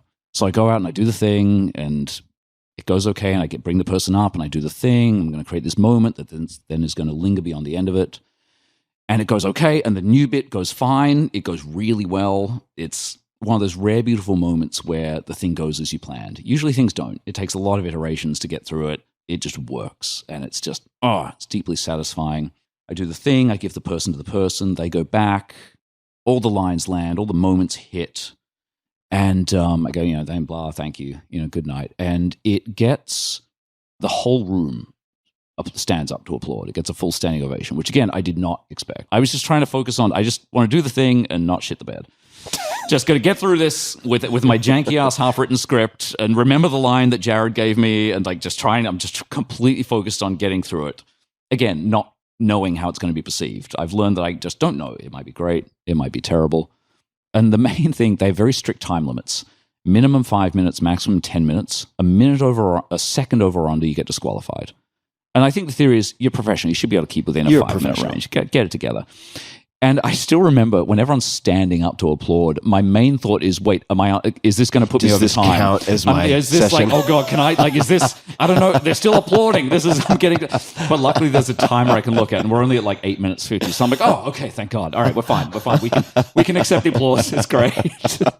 Oh man. And I feel awkward about it. Like it's that weird duality of it's lovely. Like the recognition is beautiful, but also I also feel very awkward about it at the same time. I'm a shy ass introvert. I mask very effectively and pretend not to be, but I'm shy and awkward in most situations. And this is definitely one of them. So I'm like, don't look at me, but also thanks. I really appreciate it. It's complicated. So finally I'm like, all right, and I just go backstage. And then the moment happens, the riot happens. The friend's like, come out and look at this. I'm like, oh my God, like what? This crowd is gathered around the person with the object and they're taking photos and examining it. And there's a whole bunch of photos out there of people just looking like they're getting high. Jordan showed me a photo, sort of a diagonal top-down photo from someone who had that vantage point of this. Yeah. And the variety of extreme facial expressions is tremendous. You have some people who they look like they're inspecting a diamond, right? They're really trying to scrutinize. You have one guy, I think he had a very short white beard, he looks like he's blissed out on cloud 9 in an opium den. Yeah. Like he's just soaking it in. Yep. It was wild. Yeah, he's taking in his communion with wonder. Yeah. And what an experience. Right. And then thank God it's over. And Shoot and I had been joking for weeks about, we were so tired. We were giving it everything we had. Let's just we're doing this once. This is also the only time I'm ever going to do this again. I'm never going to enter another magic competition after that. At the time is what I'm thinking. I'm like, this is the shot. So I want to give it everything. I want to at least give it the chance to just bloom and to be whatever it's going to be. I don't want to think, what if? I want to just give it a shot because this is the end of this 10-year story arc for this routine, one way or the other. And so now Shoot and I are like, oh my God, we're done. Thank God. Now we can actually join the party and celebrate and relax. And it's great. But the way this thing works is they do all the preliminaries. There's 8 different categories, 3 subcategories of close-up magic, 5 subcategories of stage magic. Would you mind just mentioning some of the categories? Sure. So under close-up magic, they have general close-up magic. They call it micro magic, which is just European for close-up magic, basically. Parlor magic, which is more medium scale, and then card magic gets its own category as a specialist. And category. medium scale refers to the size of the props? The audience. The normally, audience. yeah. So normally, and these categories are sort of, I would debate whether these are useful categories, but the way they define it is close-up magic is done where you can physically touch the audience, where you're in physical proximity. It's truly close-up. Parlor magic is more for sort of 50 to 100 people in a more stand-up situation, generally. Again, that's an oversimplification, but that's kind of how they roughly define it. It's always a bit nebulous and blurry. And what are some of the, outside of the subcategories of close-up magic, what are some of the other categories? So under stage magic, they have general stage magic, manipulation, which is heavy sleight of hand focused, so sort of difficult dexterity to give the illusion of impossibility. State grand illusion, which is like big box tricks, basically. Not really my thing, but Big box, like cutting someone in half? yeah, type that stuff? kind of thing. Yeah, Mhm. the cutting a person in half is the classic big box grand illusion, as they call it. Mentalism, the illusion of mind reading or fake psychological abilities or whatever, and comedy magic. It gets its own category, which again is an odd false dichotomies all over the place, but that's the category. Still makes it fun. Adds some spice. Yeah, exactly. Makes it interesting. And the way it works is they award a first, second, and third prize in each of these 8 categories. And one of the things I really respect about FISM, because again, it has many flaws. It's not perfect by a long shot, but I respect that the judges don't have to award any of the prizes. If an act isn't up to standard, they don't have to award the first prize, for example, and often they don't. Oh, interesting. The theory is that so it's not a ranked podium finish. You could have the top winner in a category get the equivalent of second place. you could, yeah. No And- one gets first. And that does happen. That has happened many times in its history. They try to make it mean something over the decades. I love that. Yeah, I really respect No that. grade inflation. Yep, absolutely. Yeah, it's not just who's best on the day. It's like, is this good enough by the standards we've sort of admittedly arbitrarily, subjectively set? But yeah, I respect that intent. Just a breath of fresh air. Right? That's kind of cool. Make it mean something. Right, exactly. And obviously it's subjective. How do you judge art? Should you try and judge art? Should you even have competitions? These are very reasonable questions, but at least they're kind of trying. They're genuinely going in. And then of the winners, the first prizes, they have the option, but not the obligation, to give out one overall quote-unquote Grand Prix, it's French, big prize, for overall close-up and overall stage, the 2 big mega prizes that they don't have to award, but that's the big final thing. But Shoot and I, we're done, it's great, it's over, thank God. We get to relax and finally party and hang out. And then one of the organizers comes up to us and goes, I forget the words, but be ready to perform again tomorrow. Which is simultaneously amazing and terrible news. It's amazing. What about the cheesecake and what rum? about the things? Damn it. Oh, horrible, horrible success. And this is incredible because we're pretty sure, we don't know for certain. This is also what makes it complex. It implies We have there probably, might be. it seems likely we have probably won our categories, or you can tie for first. They can offer like a special prize. You never quite know. There's a lot of exception cases throughout history that have happened. So we're like, probably means, which is a weird place to be. We're like, we think that means we might have won our It categories. definitely means I shouldn't get blackout drunk. It definitely means we have to do it again tomorrow. And it felt exactly like getting to the end of a marathon, having given it everything to make it to the finish, and suddenly you need to run another 5 miles. And we're just like, oh my God. Oh God. And we did not prepare for this. We did not think this was what was going to happen. And so we go back to the hotel room and start prepping for another performance. And for both of us in different ways, that's a non-trivial undertaking. And it's like, oh God damn it. But also amazing. Oh my God, this is incredible. Oh my God, what a joy.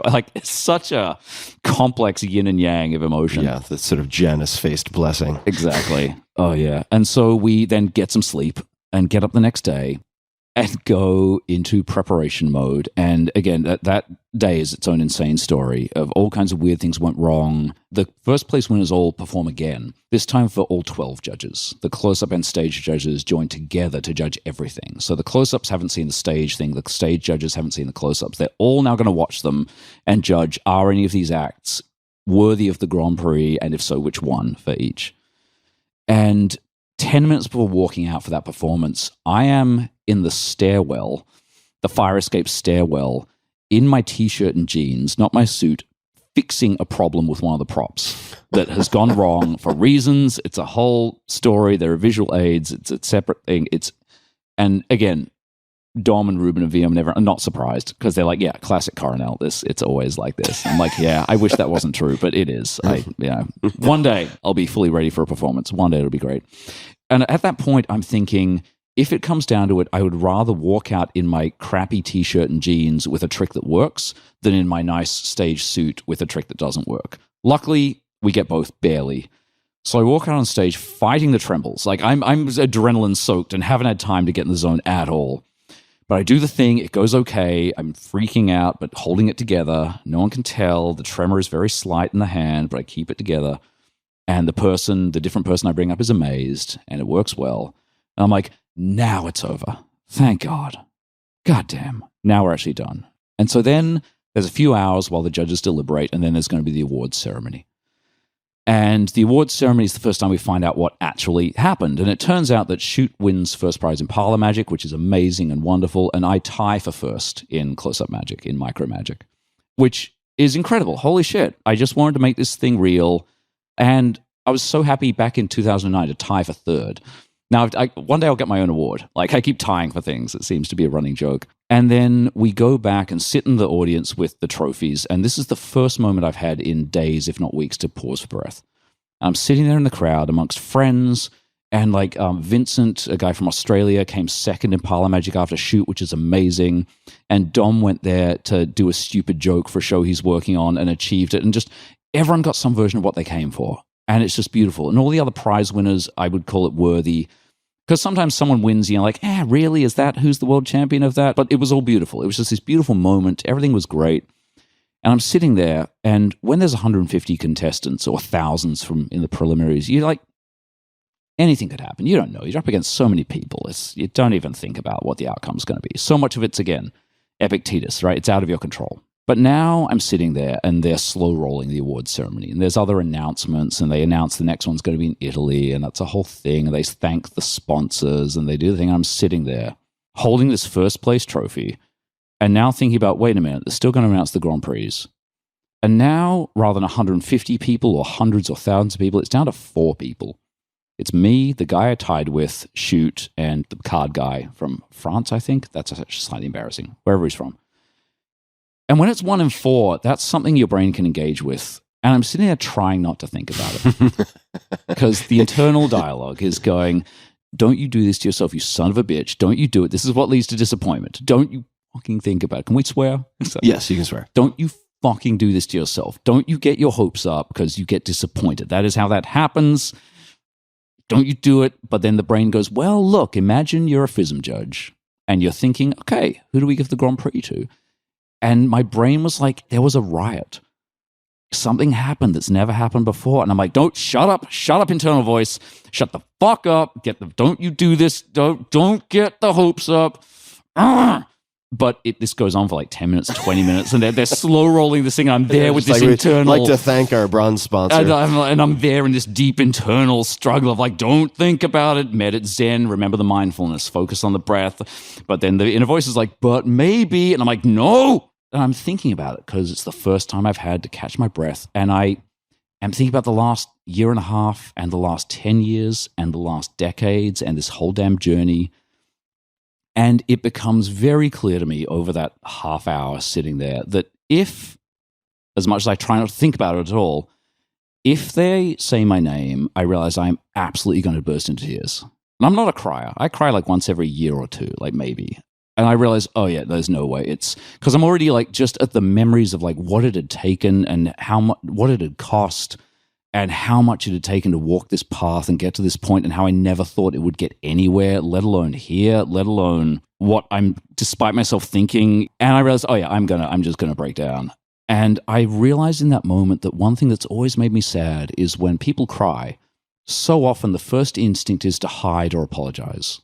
Or pretend not to, and that always breaks my heart. I wish that weren't the case. It's sad that society teaches us to hide that or to shelve that. And I kind of decide, you know what, the only thing, it's like a little side quest in my head now at this point, to just so I can not think about it, is that all we can ever do is try to lead by example. And even that, you very rarely get a chance to do. And I do, you know, what does it be the change you want in the world, even if it's in a tiny, almost trivial way? And I go, you know what, if this happens, Don't think about it. Don't think about it. But don't think about, okay, if it happens, I realize I'm not going to hide it. I'm not even going to wipe a tear away. I'm just going to let it rip. And at least, I mean, I'm going to cry. At least I can do it on my own terms. And then they say my goddamn name. And as predicted, I burst into tears, just uncontrollable, like convulsive sobbing. And I walk up on stage and I stand there. And the only thing I'm thinking about is try to keep shoulders back, head up. Make it clear that you are not going to hide. And I just stand there on stage, and I find out later that the presenter was like awkwardly kind of expecting to give me the mic to give a speech. Whereas I'm just fucking heaving and sobbing. Someone called it ugly crying, just like holding this enormous goddamn trophy, just bawling my eyes out on stage. And I found out later this was live streamed as well. So I'm like, okay, cool, great, fine. And then the main FISM guy comes over and we pose the photo, and I'm still just weeping, and then walk off stage and try to find a tissue. What did it feel like to let it rip? Really cathartic, really good. It felt right. It was the right decision. I mean, it's not what I would have chosen to do if I'd had the option, but it was very clear that I was not going to have a choice. This was going to happen whether I wanted it to or not. And so it felt good to not hide and to not be ashamed, because that's what I want for everybody else. What did the hour or 2 or 3 after that feel like? So then they announced the Stage Grand Prix person, which is this duo from Belgium who also did this amazing stage act. And then we come back out, and then all the winners come back out, which is, 3 times 8 plus a heap of people on stage for like all the photos and the video, and to everyone to come up. And it was just this sort of genteel pandemonium in the loveliest sense, because again, everyone's there out of love. Mm-hmm. And it's just had been this beautiful thing. And basically everyone felt good about all the announcements, and we just stood on the stage, and all the official photographers took photos, and then everyone else took photos, and a bunch of people wanted to pose for selfies. And then eventually, and there's this photo somewhere, once it had sort of started to calm down, as in went from 3,000 people down to only a few hundred people. And then Shoot and I just kind of sat down on the steps at the front of the stage and just sat there, just empty, complete, just, and people kept coming up and just saying, oh, it was great, or congrats, or can we get a photo, or can you sign my thing? And it was just this sort of the first time I'd felt like sort of clear-headed in weeks or months, or just like the catharsis of it. I don't even know how to describe it. Just. So in addition to the catharsis, were you, or are you able to, in that case, let's make it specific, were you able to sit in the afterglow or celebrate? And I ask in part because I'm not terribly good at it. Yeah. Or were you like, let me catch my breath, and then already, a few days later thinking about where you might be pointed? A bit of both. It was one of the many things. And I mean, one thing, I still haven't fully processed it. This was July last year. It's now April. It feels like eating a 6-foot wide donut. I don't know how to get all of this knowledge. Not sure how to do this. I'm nibbling at it, but it's not going in. It still hasn't gone in yet. I'm still actively figuring it out. What, did that really happen? I keep forgetting it happened. It's not fitting into my brain. But one of the things that came out of it, 2 big things. One was, for the first time, I felt my imposter syndrome, which nearly everyone has, unless you're a raging narcissist. I think everyone has imposter syndrome to some degree.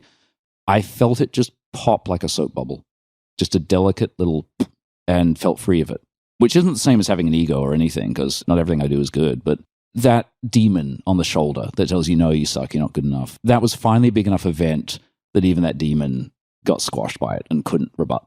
The demon was like, oh, all right, okay, fine, you can do good stuff. All right, fine, shut up.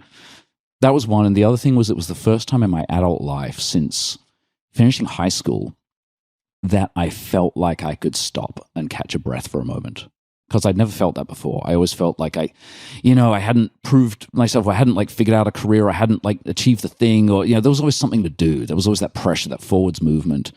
And for the first time, I felt, you know what, I'm going to take a few months and just do nothing and just sit and just regroup and catch my breath. Because also I was unsurprisingly massively burnt out. I was so burnt out at that point. Not shocked. Yeah, right. I mean, pandemic alone and everything else, plus all of that. But the thing that was great was Shoot and I flew back to LA and we slept. And then the next day we did what we had been knowing for months, or over a year at this point, that we knew what we wanted to do more than anything. And we went to a cafe and we just hung out and had coffee without stress or worry or the upcoming pressure. And it was perfect. That was what we were toying for years. Once this is over, oh man, we can just hang out and have coffee. And like, that's the best possible thing. The simple things. And then we Often went to the best. Magic Castle that night just to have a drink. And I remember the night we flew back, we went to the Magic Castle. This is before the coffee. And we kind of went, you know what, let's go have a drink at the castle. Why not? Hang out. And as we walked up the hill to it, we were going, I wonder if anyone's heard, because it had been that day. It was that same afternoon. We're like, I wonder if anyone's heard. I don't know. Maybe, maybe not.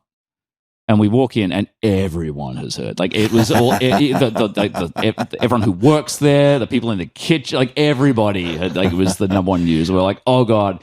And that night was amazing. Because, what fun. What a homecoming. In a way. Right. And because the thing is, the Magic Castle was, I mean, again, it's the real place, but there had been, even pre-pandemic, it had been going through kind of a dark age in that it had just been less inspiring. There were fewer really amazing people hanging out there. It was under management that wasn't particularly tapping into the beautiful, wonderful things about the place. And I'd found myself just less inclined to go there on any given night. Normally you go there and you have an amazing night and it's incredible and you meet amazing people and see amazing things. And that had just been happening less and less in the years leading up to the pandemic. And then the pandemic obviously was awful. And so many people that night mentioned versions of, you know what this feels like? It feels like the old school castle again. And there was a vibe. People I hadn't seen for years were there. And this is the closest I will ever come to saying something self-congratulatory. Because even just being Australian, it's like, awkward. But this was someone else. This is something someone else said. So I feel less uncomfortable about it, even though it's still very uncomfortable. And this friend said, well, yeah, because the Magic Castle was founded back in the 50s in the Vernier on having the best magic in the world was there. And that was true. And for a long time, that had kind of stopped being true. And the best magic was maybe in Madrid or South Korea or Germany or a bunch of other places that are these real hotspots of magical innovation and excellence. And it hadn't been the castle actually for a long time. And then she said in this amazingly dramatic way, but tonight that changed.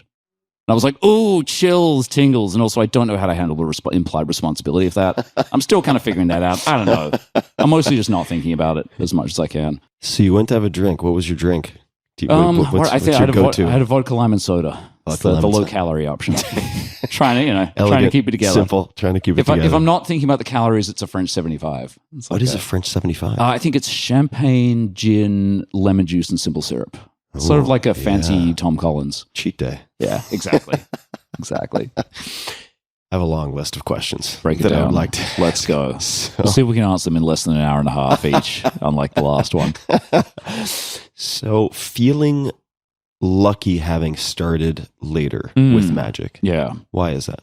The main reason is a lot of good things begin from empathy, understanding the experience of the other person or people in so many ways, in so many fields of human endeavor. And magic in particular, like you observed earlier, requires an understanding and awareness of the mind of the observer, of what's happening perceptually. And one of the things that I think is really difficult about magic is that once you learn how it's done, it becomes very hard to remember what it was like to not know how it was done. Totally. It's very hard to maintain empathy with the audience experience. Very, very difficult, even more so than most other arts. I've thought about this. I don't want to take us down a side alley too far, but I'll let out a secret that we probably won't have time to unpack today. But you speak Chinese very well. I do. Mandarin. Yeah. And I've spent time in China. I've spent time in Japan. And I often wonder what it used to be like to look at Japanese or Chinese writing. Yeah. When it just looked illegible. Yep. But I can't revert. Absolutely. And it's similar. It is very hard to maintain that sense of what it is actually like to literally see the magic, to see the thing that looks impossible. Because you can't once you know. And I think I see a lot of magicians who get into it when they're younger. There's often this disconnect of, so I have very clear memories as an adult, technically, legal adult, 18. I can remember seeing what are considered in the magic industry very sort of simple, almost beginner tricks. And I can remember the visceral memory of being profoundly affected by them and being profoundly amazed. I run into many magicians, like not the good ones get it, the good ones understand, who have long ago lost touch with the power of these illusions. And they're like, oh, that's just basic. Listen, man, do not underestimate the power of that because I have those memories still. And those guide so much of my creative process with magic of like, I remember what it felt like to see these things, just barely. Like I try to hold those memories because they're so precious and valuable because they enable that empathy with the audience. Right. So you can position switch in a sense, perhaps more effectively than people who started so young that their reference set of experiences exactly makes it very hard to stand in for the audience. Yeah, and it's still hard for me, but less hard. Mm-hmm. All right. So we hop, skipped, and jumped across a few lily pads, and consulting was in there at one point. And so Accenture, I'd like to talk about that. That's a name that a lot of people will recognize, very well respected. Mostly. Depends who you ask. Depends on when it was. Depends exactly, right? They hit the complex history. Yeah. Depends on the point in time. But but a recognizable name. Absolutely. Yeah. I think it's like Fortune 300 company. Yeah. At least back when I worked there. It's huge. Huge. Yeah. So I guess a few questions related to that. The first is diving into some phrasing that you used that I think I'm capturing accurately, which is you said that Accenture played to some of your weaknesses. Yeah. What do you mean by that? I mean, this sort of gets into and this is the thing that, again, as I mentioned earlier, I feel very sort of, nervous, timid about talking about because I spent most of my adult life, actively avoiding hiding the neurodivergent stuff. Mm-hmm. You know, and I figured, why not? When you ask me on this is a good chance to just rip off the Band-Aid, in the most public possible arena. We're going into the honest, truthful phase of my life or something. But in my early 20s, I was diagnosed with, at the time, Asperger's syndrome, like high-functioning autism spectrum thing, which, to the surprise of no one at the time, so many people have the same experience. It was a relief. I was like, oh, that's why all that stuff was confusing and awkward and didn't make sense. It's bad news. Like, it's not good news, but at least it makes sense There's now. some explanatory power. Yeah, at least I kind of now know what we're working with and can start the incredibly long, difficult process of working out what to do about that. Mm-hmm. And that then was the next couple of decades of my life, trying to work out what to do about that and how to learn those skills that weren't there naturally and learn how to, read nonverbal signals and communication and just all that. That's still ongoing. It's still a challenge every day. It's a pain in the ass, but there are worse problems. I don't know. So human interaction is challenging. It's difficult. There's extra layers. There's a lot of extra thinking and analysis to figure out. And in a high-pressure business environment, there's a lot of that. And so it was a lot of situations I found very awkward and uncomfortable and stressful, even more so than they would be for anybody, I think. A lot of it's like trying to figure out what is universal and what is unique. And the answer is lots of both. And also, I'm now realizing I spent so many years focused on like trying to work around that and make up for those deficits and do the extra work to deal with it, that it's now increasingly apparent that I probably also have some kind of executive function disorder situation going on. Maybe ADHD, maybe something else. I'm not going to self-diagnose. I'm going to wait till I can actually get to a professional to deal with that. Because again, things I didn't realize weren't universal. Difficulty with scheduling, with remembering things, keeping track of time, being organized, organizing data, things like that. All the kinds of things that you're doing a lot of in a high-pressure, high-powered business strategy consulting environment. And I was doing okay. I was getting the job done and doing a pretty okay job of it, but it was just exhausting. It was killing me to do so. All the extra cognitive load to deal with some of those things that are not easy for anybody necessarily, but were like extra exhausting. And at the time I was, I now have learned the term masking, hiding it, trying to, do the work to pretend to not be dealing with this stuff because for all the reasons that people learn to do that and learn that they should. And I'm only just now kind of going, what if we try not doing that? What if we sort of acknowledge it? And I think one of the reasons I hit it was I've just seen so many people use it as an excuse or a crutch where they're just kind of being an asshole and go, oh, I'm on the autism spectrum, so it's okay. I'm like, what? No, it's still just an asshole. And I think I'd seen too much of that I wanted to make sure I didn't give myself that out, that I didn't give myself the crutch. There's a quote from Terry Pratchett, is one of my favorite authors. Amazing author. I love, God, that man, I feel so lucky to have gotten to his books when I was a early teenager. Learned so much about just being a human being in the best way. And one of his characters, Granny Weatherwax, one of the witches, who's just an amazing character. There was this quote she says to one of the other witches that, yeah, the hard way is pretty hard, but it's not nearly as hard as the easy way. And there's deep wisdom there, but I think maybe I ran too far with that. I think maybe I made it too hard for myself. And that's been good. And now let's try maybe acknowledging it a bit. So yeah, it's very scary and very intimidating. Well, I appreciate you being so candid. I know that there are many people, not only in my audience, but there are many people in my audience who have children who also fit this profile. Many of my very close friends right now have neurodivergent children. So it gives them permission to also have conversations, which is important. If we look at Accenture at the job, I find this of interest to put under a microscope for a little bit because it's also a path that contrasts with maybe some of the often apocryphal but storied histories of, say, magicians or authors who throw caution to the wind. And if you're going to be a writer, write, goddammit. And they don't have a backup plan, and they're just living hand to mouth, barely making ends meet, and they figure out a way to make writing financially viable. But then there's the other track, which I would say, just based on what I'm hearing, this would fit into, which is similar to, say, a friend of mine who's a very successful novelist, Soman Chainani. And even after he had had 1 or 2 New York Times bestsellers, he still had an SAT tutoring company. Very small. I mean, he was I think he was a solo proprietor, but he kept it running because he didn't want to feel too much pressure imposed on his creative love and what he hoped would have wings, but that he didn't want to bet on. Yeah. And there are sort of philosophical differences here, right? One is give yourself no options that you take the only option burn you the can. boats. Exactly. Burn the boats. The other is good idea to have a little bit of savings, maybe a little bit of stability so that you can develop your craft without having to make a lot of creative compromises.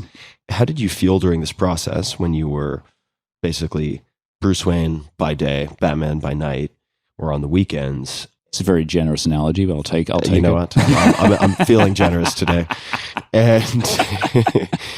And how did you make the decision to go full-time? What did that process look like? I realized when I joined Accenture, I joined it with the intent of sort of doing it for a couple of years, seeing what it was like, get enough experience on the resume that it would hold its value. That was at least the conventional wisdom at the time. And then do something else, like start a startup or like go full magic or something I didn't really know. And I remember before I joined Accenture, there was this I think I was also lucky to get into magic late because I was just barely wise enough to make some smart choices. Barely. Wisdom is a heavy word for what you have when you're 18. But lowercase wisdom. Yeah, compared to a 9-year-old, right? you got a little, Very wise. And when I joined Accenture, I realized I had this sort of flash forward to going, I'm young and idealistic. I'm going to join for a couple of years, then quit and do something, that leads me towards something, whatever, I don't know. And I just had a sudden flicker of wait a minute, I've heard this story. I've heard how this can go. And then very common. You blink and you're 40 in middle management and wondering where the decades went. And I kind of sensed, wait, that could be me. You never know who you are until you're there in the moment, until you're faced with the actual trolley lever, right? You don't know what you'll do. And so I went on this round-the-world pilgrimage with all my remaining savings at the time. It was the first time I came to America to see the Magic Castle, to see Vegas and all the Cirque du Soleil shows and all the stuff I'd heard of. And this is before? This is before Accenture. This was in the months, because I realized it was going to be a while before I had free time. I was going to go into this high-pressure corporate environment.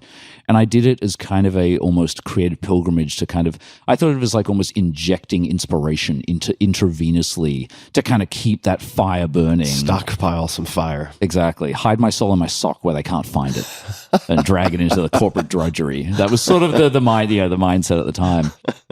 And I think that was good because I did have a sense I wanted to do something, but I didn't know what or when. And so at Accenture, while I was there and earning a, okay salary, I still lived pretty frugally and I stockpiled savings. I deliberately didn't buy a car, even though I could have afforded one. And instead I spent that money on trips to the US to keep getting inspired and connecting and everything and building savings. I didn't live extravagantly because I kind of had a sense, whatever's next, I don't know what's next, but it's going to be good to have a stockpile of savings. And then I realized that the phrase I wrote once in a diary entry was fear and enthusiasm battled and fear kept winning. I'm like, I want to leave and do something cool and do the thing and go full magic or something, but it's scary. I don't feel ready. And then finally, after sort of 3 more, I was at the company for 5 years. And after 3 years longer than I intended to be, just out of fear and out of the golden handcuffs and the stability and one day, finally, some pieces clicked together in my head. There was an actual moment where I realized I'd read an article by a palliative care nurse about her observations on people's end-of-life regrets. And the number one, as is well documented, is that they never tried the thing. Didn't try the thing. Always wondered. Never found out. And I realized, I don't want to die that way. I want to know. Even if it fails, at least you know. So it's okay. Number one, I have to try the thing.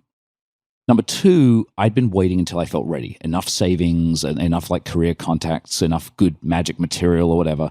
And I realized I was a perfectionist and I was never going to feel ready.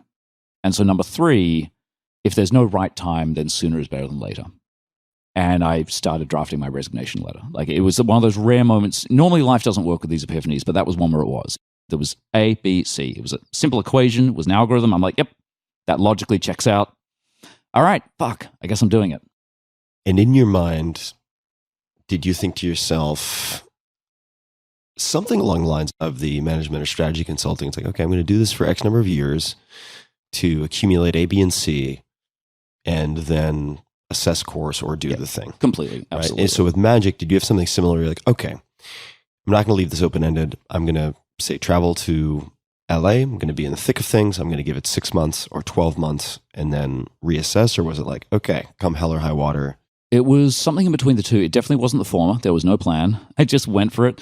I think I just went out there, again, sort of, I kept the beginner's mind. I'm just going, I don't know what's going to happen. Let's go and find out. Let's jump into it with full strength and full intensity and just reevaluate as we go. I think that's the only way to sort of, again, be like water, right? Stay open. No fixed positions in the martial art. See what happens.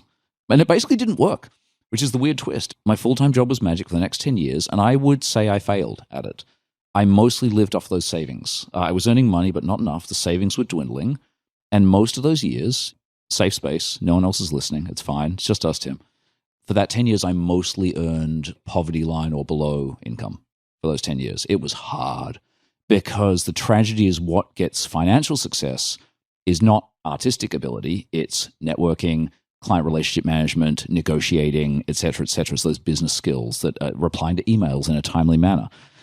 All that stuff that I just did not have at all. Or being able to find the right people. But again, shy, introverted, spectrum-y type, I wasn't good at finding people. I was good at connecting with people I really felt resonance with, but they often weren't the ones who could build my career. And I just never found a way to make it work. And in the end, when the puzzles came along, I was so ready to be done with it. I love the magic, but not the business of it. And you have, though, at least for the show that I saw, assembled a core team of people who do complement. Which is strengths amazing. And weaknesses. And it is the first time I've really felt this. And it is, I feel a lot like, I think a lot about the parable, is it the right word, of the cat who sits on the hot stove and gets burnt, and it learns not to sit on the hot stove, but it also doesn't sit on the cold stove. Yeah. And I've been thinking about that a lot recently, about looking back over my experiences in the 10 years I was full-time magic and going, oh, God, no. But maybe it's a different stove now. I haven't made conclusions on that yet. I don't know, but Chad Rabinovitz, the director and producer of the show, who's amazing, incredible magic director, of which there are not many in the world. He might be the only good magic director in North America that I know of. He nudged me to do this. He went, come, we should get this show up. And I'm like, oh, God damn it. No, professional magic sucks. I felt that it was bad. It wasn't for me. I'm done with it. And he's like, come on, let's do this show. And I'm like, you know what? I would like this to happen, just creatively. And I'm like, I don't know, maybe it doesn't have to be a failure this time. I'm not sure. I don't know. So I wanted to highlight that you have this core team now. And then we will talk about the puzzles. Before we get there, I have a whole slew of miscellanea that I need to address, or it'll bother me. So the first is hotbeds of magical innovation. I'm always fascinated within these subcultures of which locations seem to be producing interesting things. And I just wrote down Madrid, South Korea, Germany. Yeah. And before we started recording, we were also looking at some of the tabletop games that I have behind me, which I'm testing out. And there are certain places that just take tabletop gaming very seriously. Germany would come to mind. In the world of magic, what are the top high concentration spots for magic innovation? I think the biggest one right now is probably South Korea. The South Korean magic scene is extraordinary right now. And it really, the rest of the world found out about it. I think it would have been roughly 2012 at FISM, the one that I got the Weird Originality Prize at, when a guy called Yoo Jin won the stage Grand Prix. It's still one of those just defining moments I remember in my life of being there just in the audience hanging out. I'd competed on like the first day, got it off. And acts come out and Yoo Jin comes out and just is transcendent, it's just amazing. It's one of those Grand Prix moments that captivates everybody. And I remember afterwards, just instant standing ovation. I remembered thinking, I'm just going to stand here and applaud until I cannot physically applaud anymore. Like I'm just going to clap these hands until they fall off. That is amazing. And this was the world kind of going, oh my God. And there were a bunch of other South Korean magicians there as well who also placed very highly. And everyone's going, what is happening in South Korea? I'm not qualified to speak to the details of it, but apparently there'd been this, there was the Korean War and the North Korean situation, and there'd been like this artistic slump for a long time, but then a couple of people there had really done a lot to re-incubate it, and this amazingly collaborative scene had emerged where they were like really innovating. There was government funding, I think, like Arts Council funding that was helping as well. And just to this day, just South Korea, it's really exciting. I was literally just having a conversation yesterday with this entrepreneur and also a very, very skilled writer named Bobby Hundreds, who's here in LA. Famous for creating the iconic streetwear brand. And he is Korean American. And we were talking about South Korea because there are so many sectors in which South Korea just comes out of seemingly nowhere and begins to dominate. That's true in, of all things, breakdancing. For many years, they had the best breakdancers in the world, the most innovative. They were doing things people didn't think was even in the realm of possibility for human bodies to produce. This would include even comparing them to Olympic gymnasts. I mean, they were doing some of the most incredible things anyone had ever seen. And then you have desktop gaming, right? PC gaming, archery. They've been the most dominant in Olympic archery. No close second place forever. And this is something I want to study. So I'll just make another note, South Korea. Revisit South Korea. Yeah. You were mentioning the categories of magic in the FISM competition. And I'm wondering if there are any particular experts or specialists, they don't have to be specialists, but people who are particularly impressive to you in the world of mentalism. My opinions on mentalism may or be you controversial. we can start with your opinions on mentalism. I am not a fan of mentalism. Why is that? All right. Oh, God, this is going to get me hate mail. So, what the hell? Radical honesty. Let's go. So, again, this is not universal. There are exceptions to this. There are wonderful people who do mentalism. Some of them are friends. They're cool. But and for people who don't remember the definition, maybe you could just define the term broadly. So mentalism broadly, you could define it as magic used to create, rather than the illusion of vanishing and reappearing and things like that, used to create the illusion of psychic or psychological abilities that you do not have. Think of a number from 1 to 17. Yeah. Oh my God, you got it right. Holy shit. You must have either psychic powers or like really good body languagey NLP stuff that overwhelmingly is not the case. Here's the thing is...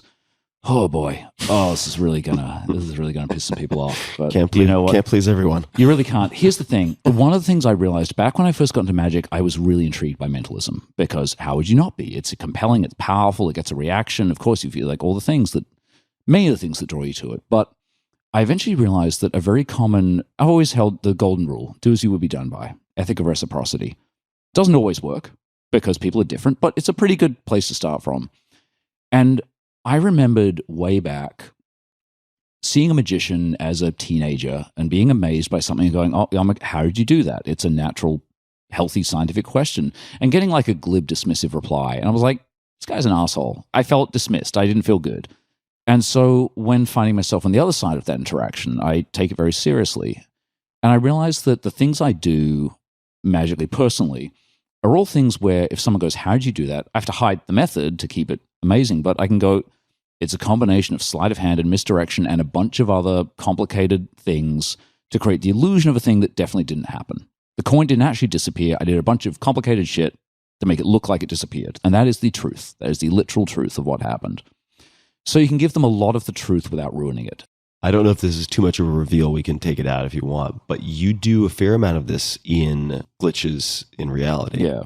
and you explain some of the elements and bob and weave in a very interesting dance, which I really enjoyed.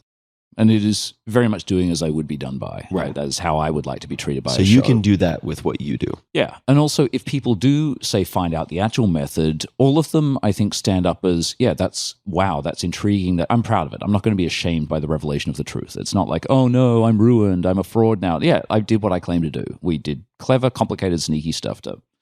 But with mentalism, I found when I was doing it, and people said, oh, my God, how did you know I was thinking of 17? I realized I couldn't tell them any of the truth without completely destroying the illusion. Because with mentalism, what you are claiming to do is completely false. You are claiming a category of ability you absolutely do not have. It is all a lie.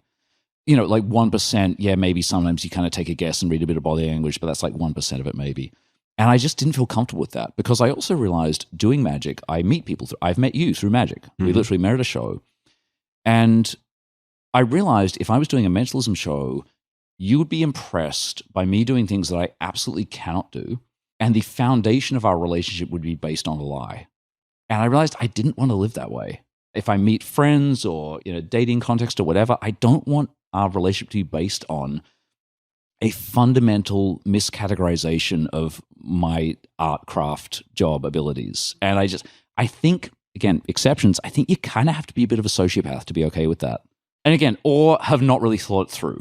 And I think a lot of lovely people who are mentalists, I think they just haven't really thought through what the ramifications of what they're actually doing are. The social ramifications. Yeah. Yeah, the social. Or the cultural. What if you open your act by saying, I have none of these abilities? Yeah. If you precede your act with that disclaimer, does that solve the problem or not really? It helps. Someone like Darren Brown, who is a masterful showman, a beautiful human being, and again, one of the people I would call mostly an exception.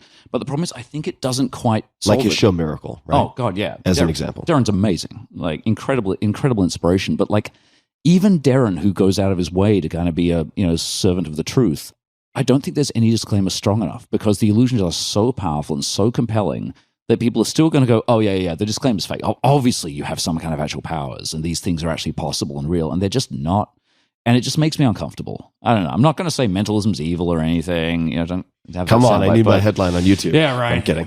But it makes me uncomfortable. Okay. It's not my thing. So you don't have to name names, which is what I was sort of going for with my initial question. But if we skip that, are there magicians, broadly speaking, and you could look at this question in a way that makes sense, who have just such ability to compute or do unusual things mentally that stand out to you? I would imagine there are types of performances where there's a lot that you need to sort of hold in working memory. Yeah. I don't know. I'm just kind of speculating.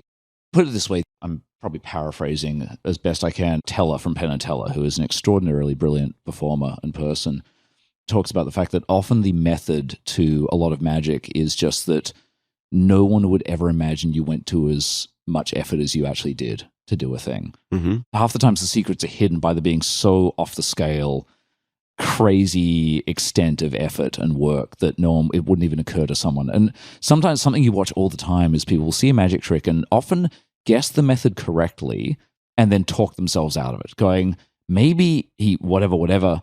No one would do that. So what is? I have no idea. And they will actually get it and then go, it couldn't be that. That's ridiculous. Now, because it seems too simplistic, or it just seems like too much work? Both. Sometimes A, sometimes B, sometimes both together. Magic is so much broader and so much deeper than people ever realize. There are so many different rooms in the House of Magic. You could spend 10 lifetimes on it and not even get close to everything there is to know and learn. So given that the breadth and depth is, I mean, I hesitate to say infinite, but just beyond the scope of anything one human could digest, let alone master. Yeah. If, say, someone wanted to, as an adult, delve into the world of magic as a practitioner, not to become a professional, but to experiment with something that might be enjoyable, to become more aware of perceptual faculties and how perception can be shaped, how might they start? Right? Because if it's, say, baseball or a given sport, you're like, okay, we can break this down into a few components. We can practice those components. Here's a logical progression. so we can put A through F in some type of logical buildup. Yeah. If I said, I would love to experiment with magic somehow, how would we even navigate that? And what questions might you ask me, or what recommendations might you make? Yeah. Because I know there's so many different types and so on. I think the truest answer is it's hard. There isn't an easy answer. Again, we can only ever speak for ourselves. I'm always wary of advice because all advice is wrong for somebody. Everyone's situation is so different. Totally. I found that when I was a kid, I had a magic set and I had a few magic books, and none of them helped me. I concluded I was terrible at magic and had no potential, which tells you something about, those books and those kits. And for me, what made the difference was going to that university club and having a person to guide me. Because a good teacher, teaching's hard. Teaching's a complex art and craft. And I teach a lot of magic. I used to teach beginner magic courses in Melbourne at this organization, and I still sometimes take on students if it's, the right kind of person and the schedule allows. There's the job of the teacher to adapt to the student. And having a person to see what I was struggling with, the unique struggles I was having that everyone wouldn't, and then be adapt to that and guide that. Knowing, whether it's you or someone, what is it you want to achieve? Why do you want to get into magic? What do you want out of life that is making you think about magic? These are all relevant questions that will then affect what you would teach and how you would teach it, and what that journey would be.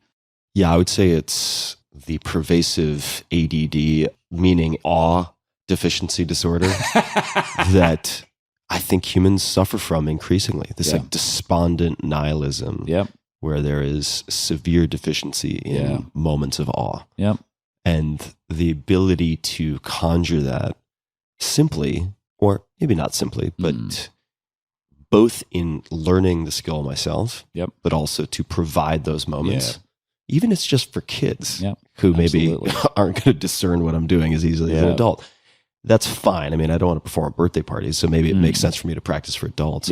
The only, let's call it magic book that ever clicked for me, and I didn't take it seriously. This was a gift, but I did buy a handful of books here and there. And similar to your experience, most of them was like, I'm not good at this. I can't do it. This doesn't work. There was one very short book, and it was basically science magic tricks. It was very straightforward, but it was like, okay, here's how you can take a fork and a spoon and say, shove them together and use a toothpick to balance it on the side of a glass. And it just blows people's minds. It doesn't seem to make any sense. And then you can burn the ends of the toothpick and it looks insane. And you can pick it up in 2 minutes and then demonstrate it. And that was extremely gratifying for me. I also just like learning new things, taking it seriously for a period of time and seeing what comes of it. It's like, okay, if I did a sprint for a few weeks with magic, whatever that would end up meaning, what could I do? Right. And there are certain things that go through my mind where I'm looking at, for instance, some of the demonstrations that you did. Very strong opener, by the way, in the show. God, love the opener. I'm just looking at some of the things you can do with your hands. And I'm like, okay, there's no fucking way that I'm going to develop that in a few weeks. Also because I simply just don't have, much like learning to speak Mandarin. It's like you can take someone who's never spoken Mandarin and try to get them, even if they have very good hearing, to mimic some of the tones and sounds. They're not going to have the musculature and the control in their throat, in their vocal cords to produce those sounds. It doesn't matter how smart they are. Similarly, I'm like, okay, I probably am not going to develop the attributes to do a lot of what you can do. But I wonder what I could do in a shorter period of time. Yeah, and you could if you gave it long enough, but that may not be a thing that you care enough to do, and there's nothing wrong with that. So when you're teaching, let's say these introductory courses, what did the course look like? So it always began with exactly that question. And I usually capped it at about 10 to 15 people. Now it's more one-on-one or very small groups usually on the occasions I do it. And it was always going around and asking, first of all, why is everyone here? Like, why are you here? What do you want? What are you hoping to get out of this? And let's see if we can find an overlap that we can achieve. And I'd also ask if they've ever either learned a martial art or played a sport or learned a musical instrument or even just learned to drive a manual car. And I'm looking for some way I can like find an analogous experience of going up like a mastery journey, of like going from I have no idea how to do this thing and now I can do this thing, because a lot of people just tap out. They get demotivated and they are under the common misconception that it's about natural talent or natural dexterity, that, oh, my hands are not big enough or not dexterous enough or I won't be able to do this. And it's like, no, well, if you learn that other thing, you'll be able to learn this. And that's trying to find that way to reach them, because I know from experience that's one of the common stumbling bits. And then usually starting by teaching a couple of basic tricks. And I always go for get some instant gratification, right? Because you want to have that response. You want to get them in some sort of flow state, give them a very simple thing. And then right from the start, the thing I do that's pretty unusual compared to most teachers is from the very beginning, I'm teaching them to put their own unique presentational spin on it. It is always ideally do this trick in a way that no other person would do it exactly the same way. What are you saying? How are you saying it? What's your vibe? Who are you? And how are you as you going to do this trick for whoever you do it for? And the theory is that particularly in a casual sort of social performance as opposed to a formal show like you saw, I sort of think that ideally the performance should be a bit different every time. You should never say exactly the same thing because the situation's different. The being present to that person in that moment and like how to guide that, how to feel that, how to keep it adaptable and keep it real and everything. How long were these courses that you taught in the small groups? The ones I did back then, it was 4 weeks, 4 3-hour sessions once a week for a month. And it was pretty good. There's a bunch of people who I'm still in touch with who got started there, and that's always very gratifying. But I love the different reasons why people would do it. Like there was a bartender who wanted to get better tips. And I'm like, oh, cool. That's a very different thing to...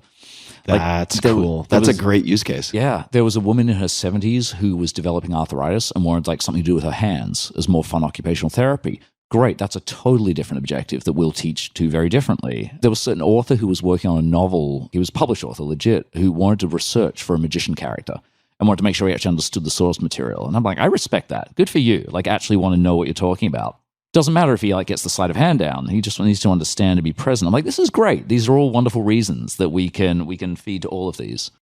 So in my case, I would say that I would like to be able to use found objects. Mm-hmm. So rather than travel with a kit. Yep.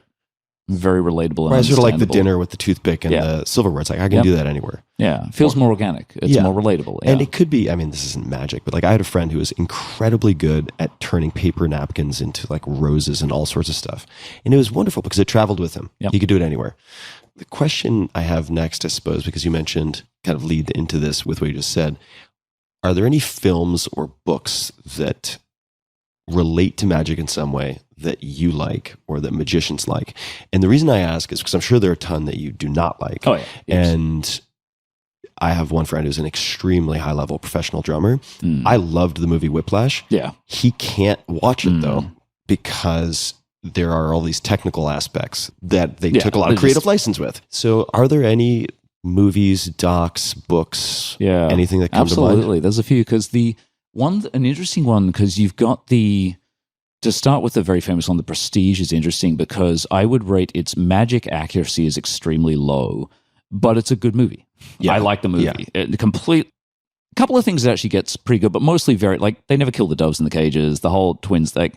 It's very not representative, but good movie. I liked it. In terms of magic accuracy, there's a book, I would recommend to anyone, a book called Hiding the Elephant by Jim Steinmeier. Which is the only magic history book I've ever completely enjoyed. I'm not a good nonfiction reader. I need a plot to keep me going. Hiding the Elephant's amazing. You learn a lot about perception, psychology, history, Houdini, goes into some of the details. Really interesting and a good read. Page Turner. Arrested Development, a cult classic sitcom. I remember when it came out in the Melbourne magic scene, we were watching this show. It was just hilarious and incredibly written.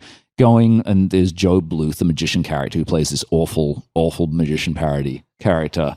But it's accurate, awful parody.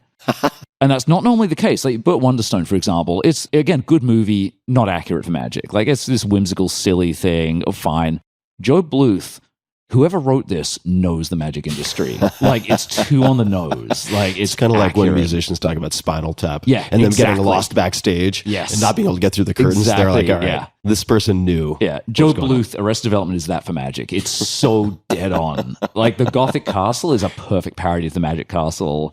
The Alliance of Magicians is so, in the same way that the real estate people are parodies of awful real estate tropes, the magic is so accurate in that, in this twisted parody way. It's so good. It turns out I think it was Mitch Hurwitz is like a Magic Castle member and knows the industry. I'm like, yeah, that checks out. So there are a number of docs that I've watched. I've had this maybe fascination from a distance with magic for a long time, but I've never jumped into it. I haven't known how, in part because it's so expansive in its scope. I'm like, I don't know how to do this. Whereas if it's something like a language, it's like, okay, well, let's figure out what the 1,000 most frequently occurring words are. Let's figure out the sentence structure. Like I know how to break it down. Whereas with magic, I'm like, how do we boil this ocean? I'm not really sure. But I have watched a bunch of docs. I really enjoyed Dealt, which is a fantastic documentary about Richard Turner, who lives near Austin and San Antonio, who lost his eyesight and extraordinary is guy. one of a kind, an amazing character, an incredible card mechanic. Also, an honest liar about, is it The Amazing Randy? James Randi, James Randi. And that leads into my next question, and here's how it connects. So for people who watch An Honest Liar, Randy was famous as a magician, but he was also famous, and I'm not sure if he's still around, but as a debunker. Yeah. And he wanted to identify frauds and charlatans, and he actually provided a real service in a bunch of cases where there were some very manipulative cult-like figures who were convincing people to leave their medications and donate money and do all of these things that were certainly not in their best interest. I have noticed, at least among some of the magicians I've had exposure to who are from either the US, UK, or Australia, that there's a strong atheistic identity. Yeah. Okay. Very common. Right. Now, on one hand, I can see why that would make sense if you feel like you are able to identify part of your skill in magic is deconstructing illusion and truth seeking.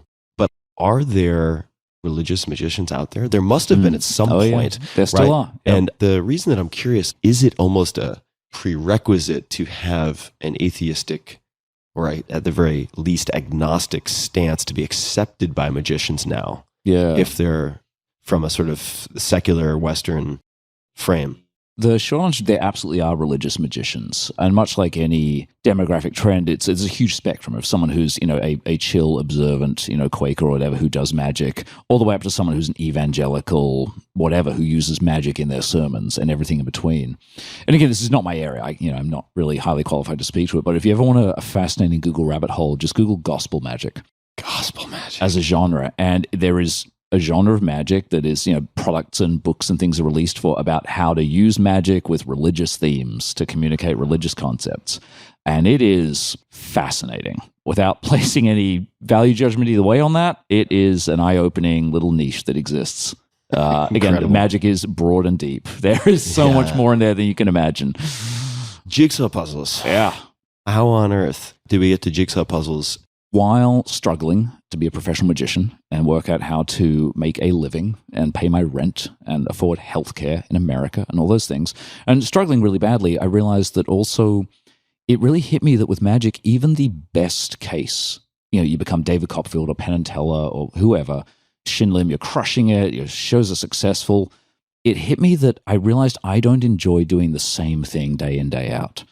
And it suddenly hit me that even if I achieved, quote unquote success in magic, I still think I wouldn't be happy.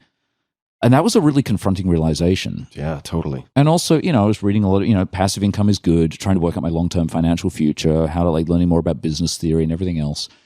And basically, long story short, someone I knew was thinking of making some jigsaw puzzles and ran into the idea that I had been working completely separately with the engineering and geometry and math and programming background on these things called geometric vanishes. The most famous one is the infinite chocolate illusion that many people will have seen Which on I the internet. haven't seen, but I need to look it up.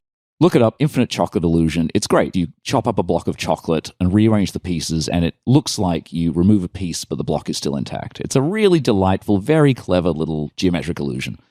I had a bunch of ideas on ways I could use this. A lot of the material I do starts with me seeing something that's pretty good, and I'm like, I think this could be better. I think there's more here than is being explored. That's where a lot of my things begin. And again, I went, what is an egg on it? I'm like, and went away, as per Jordan's very accurate story. And I'm like, what is going on here? Let's really get into this. And started drawing diagrams and doing mathematical research and reading the source material. And 6 months later, I found that when I work on things, 19 out of 20 of them go nowhere. Or are okay, but not great. And I'm like, oh, well, that's fine. That's just the ratio it takes to try stuff. And this one was like that. I sort of had some ideas, but it never got there. But I'd done all the reverse engineering. I knew what an egg was in that regard. And then it was this idea of like, what if we like just make a product that goes on shelves? And jigsaw puzzles are popular, but at the time they were all kind of boring. You know, they would just get a piece of art, whack it on a puzzle. And while we were talking about this, we ran into the idea of like, wait a minute, could that geometric vanish be applied to a jigsaw puzzle? I'm like, I don't know, but maybe. And I went away and didn't shower for 6 days and went like fully into the tank. I like went into full, creative mode. And realized, yeah, I think it can. There's a few complicated constraints on how it would have to happen and how the die lines would be cut, but like I think this is doable. And again, long, complicated story. Led to then did some prototypes and eventually put the puzzles up on Kickstarter. And by absurd coincidence, this happened to be right at the beginning of the first 2020 pandemic lockdown. So for you guys, good timing. Probably. Insane. Kind of too good. I learned a term apparently that originates from Xerox, a success disaster, where something is so big it causes problems. Yeah. And it's actually worse than if it had been smaller. Sometimes I call that the hug of death. Yeah, completely. In so many ways, because also this was a time where in the pandemic lockdown, global supply chain crisis, this was like before it was cool. We were having a supply chain crisis before the rest of the world was. It was just insane and dealing with it. But the puzzles were good. And I suddenly realized, oh my God, this is a thing. Maybe I don't have to just want to shoot myself in the face from trying to be a professional magician all the time. Like maybe I can actually be a product designer and create beautiful things that bring people happiness and wonder and joy that then I just scale and sell. And I don't have to be just like dealing with the contracts and the negotiation and the hustling and just the exhausting dynamics of doing it. And it was this real revelation of realizing that all the things that I'd learned in software engineering and in psychology and in magic, they're all kind of the same. It's all experience design to some degree. Mm-hmm. And it was an amazing exercise to be able to apply all of that thinking and realize it absolutely translates across different fields. And applying that to a jigsaw puzzle to give the same experience of surprise, wonder, delight. And it was a real eye-opener for me. And now as I think about the future, I'm like, okay, what else can we apply this thinking to? What is the next thing that can use this kind of background and understanding of human experience and psychology and engineering and everything else to optimize something else in a surprising way? You have some good friends, as far as I can tell, to help with thinking through these things as well. We'll find out. You have a good crew. Lots of special agents. So that is the number one back puzzle of all time. It is, on Kickstarter. Yeah. And I highly recommend people check this out. So I have not yet received mine, but certainly the Magic Puzzle Company. Yeah. People need to check out magicpuzzlecompany.com. People can find you at simoncoronel.com. Where would you like your show to go? What is your sort of ideal dream manifestation of that? What does it look like? Mostly, this show began... The short answer is I don't know yet. I'm going in there with the beginner's mind. I'm not sure. I've learned that no matter what you expect... I was talking with... This is my good friend Vyom Sharma, medical doctor and magician in Melbourne. After FISM, I went through, as I've learned is not uncommon after a massive success, I went into a deep existential depression for about 6 months, which was a really weird, complicated, messy time for all kinds of reasons. One of the many things that helped me claw out of it was something actually he said that you can, as we see throughout history all the time, you can have the best plan. You can have everything figured out. You know what you're doing. You've got the plan. It's going to be great. And then out of nowhere, it can fail. Or you can also have no idea what you're doing, no idea where you're going, but move forward, work hard, be a good person, keep your eyes open, and things can just work out of nowhere. And so it made me kind of feel more okay that I didn't know where I was going or what I was doing, which is a lot of the cause of what do I do now? How do I make a living? What is going to happen? And so that's kind of where I'm at with the show right now. I don't know, but I want it to... I first had the idea for this show back in 2013 as sort of a full show version of this idea of take a moment, preserve it in the world in a wonderful way. And it has never quite hit the full vision, the vision in my mind of what it was going to be. It's very close now, thanks to Chad and thanks to another friend, Tim, who introduced me to Chad, and a few other people, again, the team, the wonderful people who have been involved. Right now, I mostly want to see it hit the full vision. I want to see the full version of it. It's like 90% there now. It's a few more improvements. And just for my own internal spiritual satisfaction, I want to close this plot arc. It's what took me to the World Championships. I just wanted to end the story. I just wanted to try the thing, see what happens. Find the thing. Yeah. Complete the story arc. And then, I don't know, and then whatever comes next, we'll find out. Maybe nothing. Maybe that'll be it, and it'll go nowhere. That often is what happens with these things. Maybe it'll go somewhere. Who knows? Yeah. I mean, sometimes doors close, sometimes more interesting doors open than we could have planned for. Right. And from the ashes, new phoenixes are sometimes born. Is there anything else you would like to say? Any requests to my audience? Anything at all that you'd like to add before we wrap up this first recorded conversation? How many more hours have you got? The world's confusing. The world's complicated. It's difficult. It's hard. For most people, it's just really damn hard. But that doesn't mean that it doesn't have to be great as well. I don't know. Yeah. I'm wary of advice, Yeah. But, I mean, pontificating is not necessarily equal prescription. Yeah, right? True that. So I think that's a good place to wrap. Try the puzzles. They're delightful. Try the puzzles. I'm a person who is incredibly critical of his own work. Every time I watch back a show, I'm like, the audience liked it, but I'm unhappy. The puzzles are so good. They just really make me smile with just how well they turned out. It's a beautiful thing. So it's the reason they've been backed as much as they have been backed. And there's a lot of excitement, as people will see online if they go look around. magicpuzzlecompany.com. Check it out, folks. And for links to everything we've talked about, you can find them in the show notes as per usual at tim.blog/podcast. Thank you, Simon. My Really pleasure. appreciate it. And until next time, folks, be a little kinder than is necessary, not only to others, to yourself as well. And thanks for tuning in. Hey guys, this is Tim again. Just one more thing before you take off, and that is 5 Bullet Friday. Would you enjoy getting a short email from me every Friday that provides a little fun before the weekend? Between 1.5 and 2 million people subscribe to my free newsletter, my super short newsletter called 5 Bullet Friday. Easy to sign up, easy to cancel.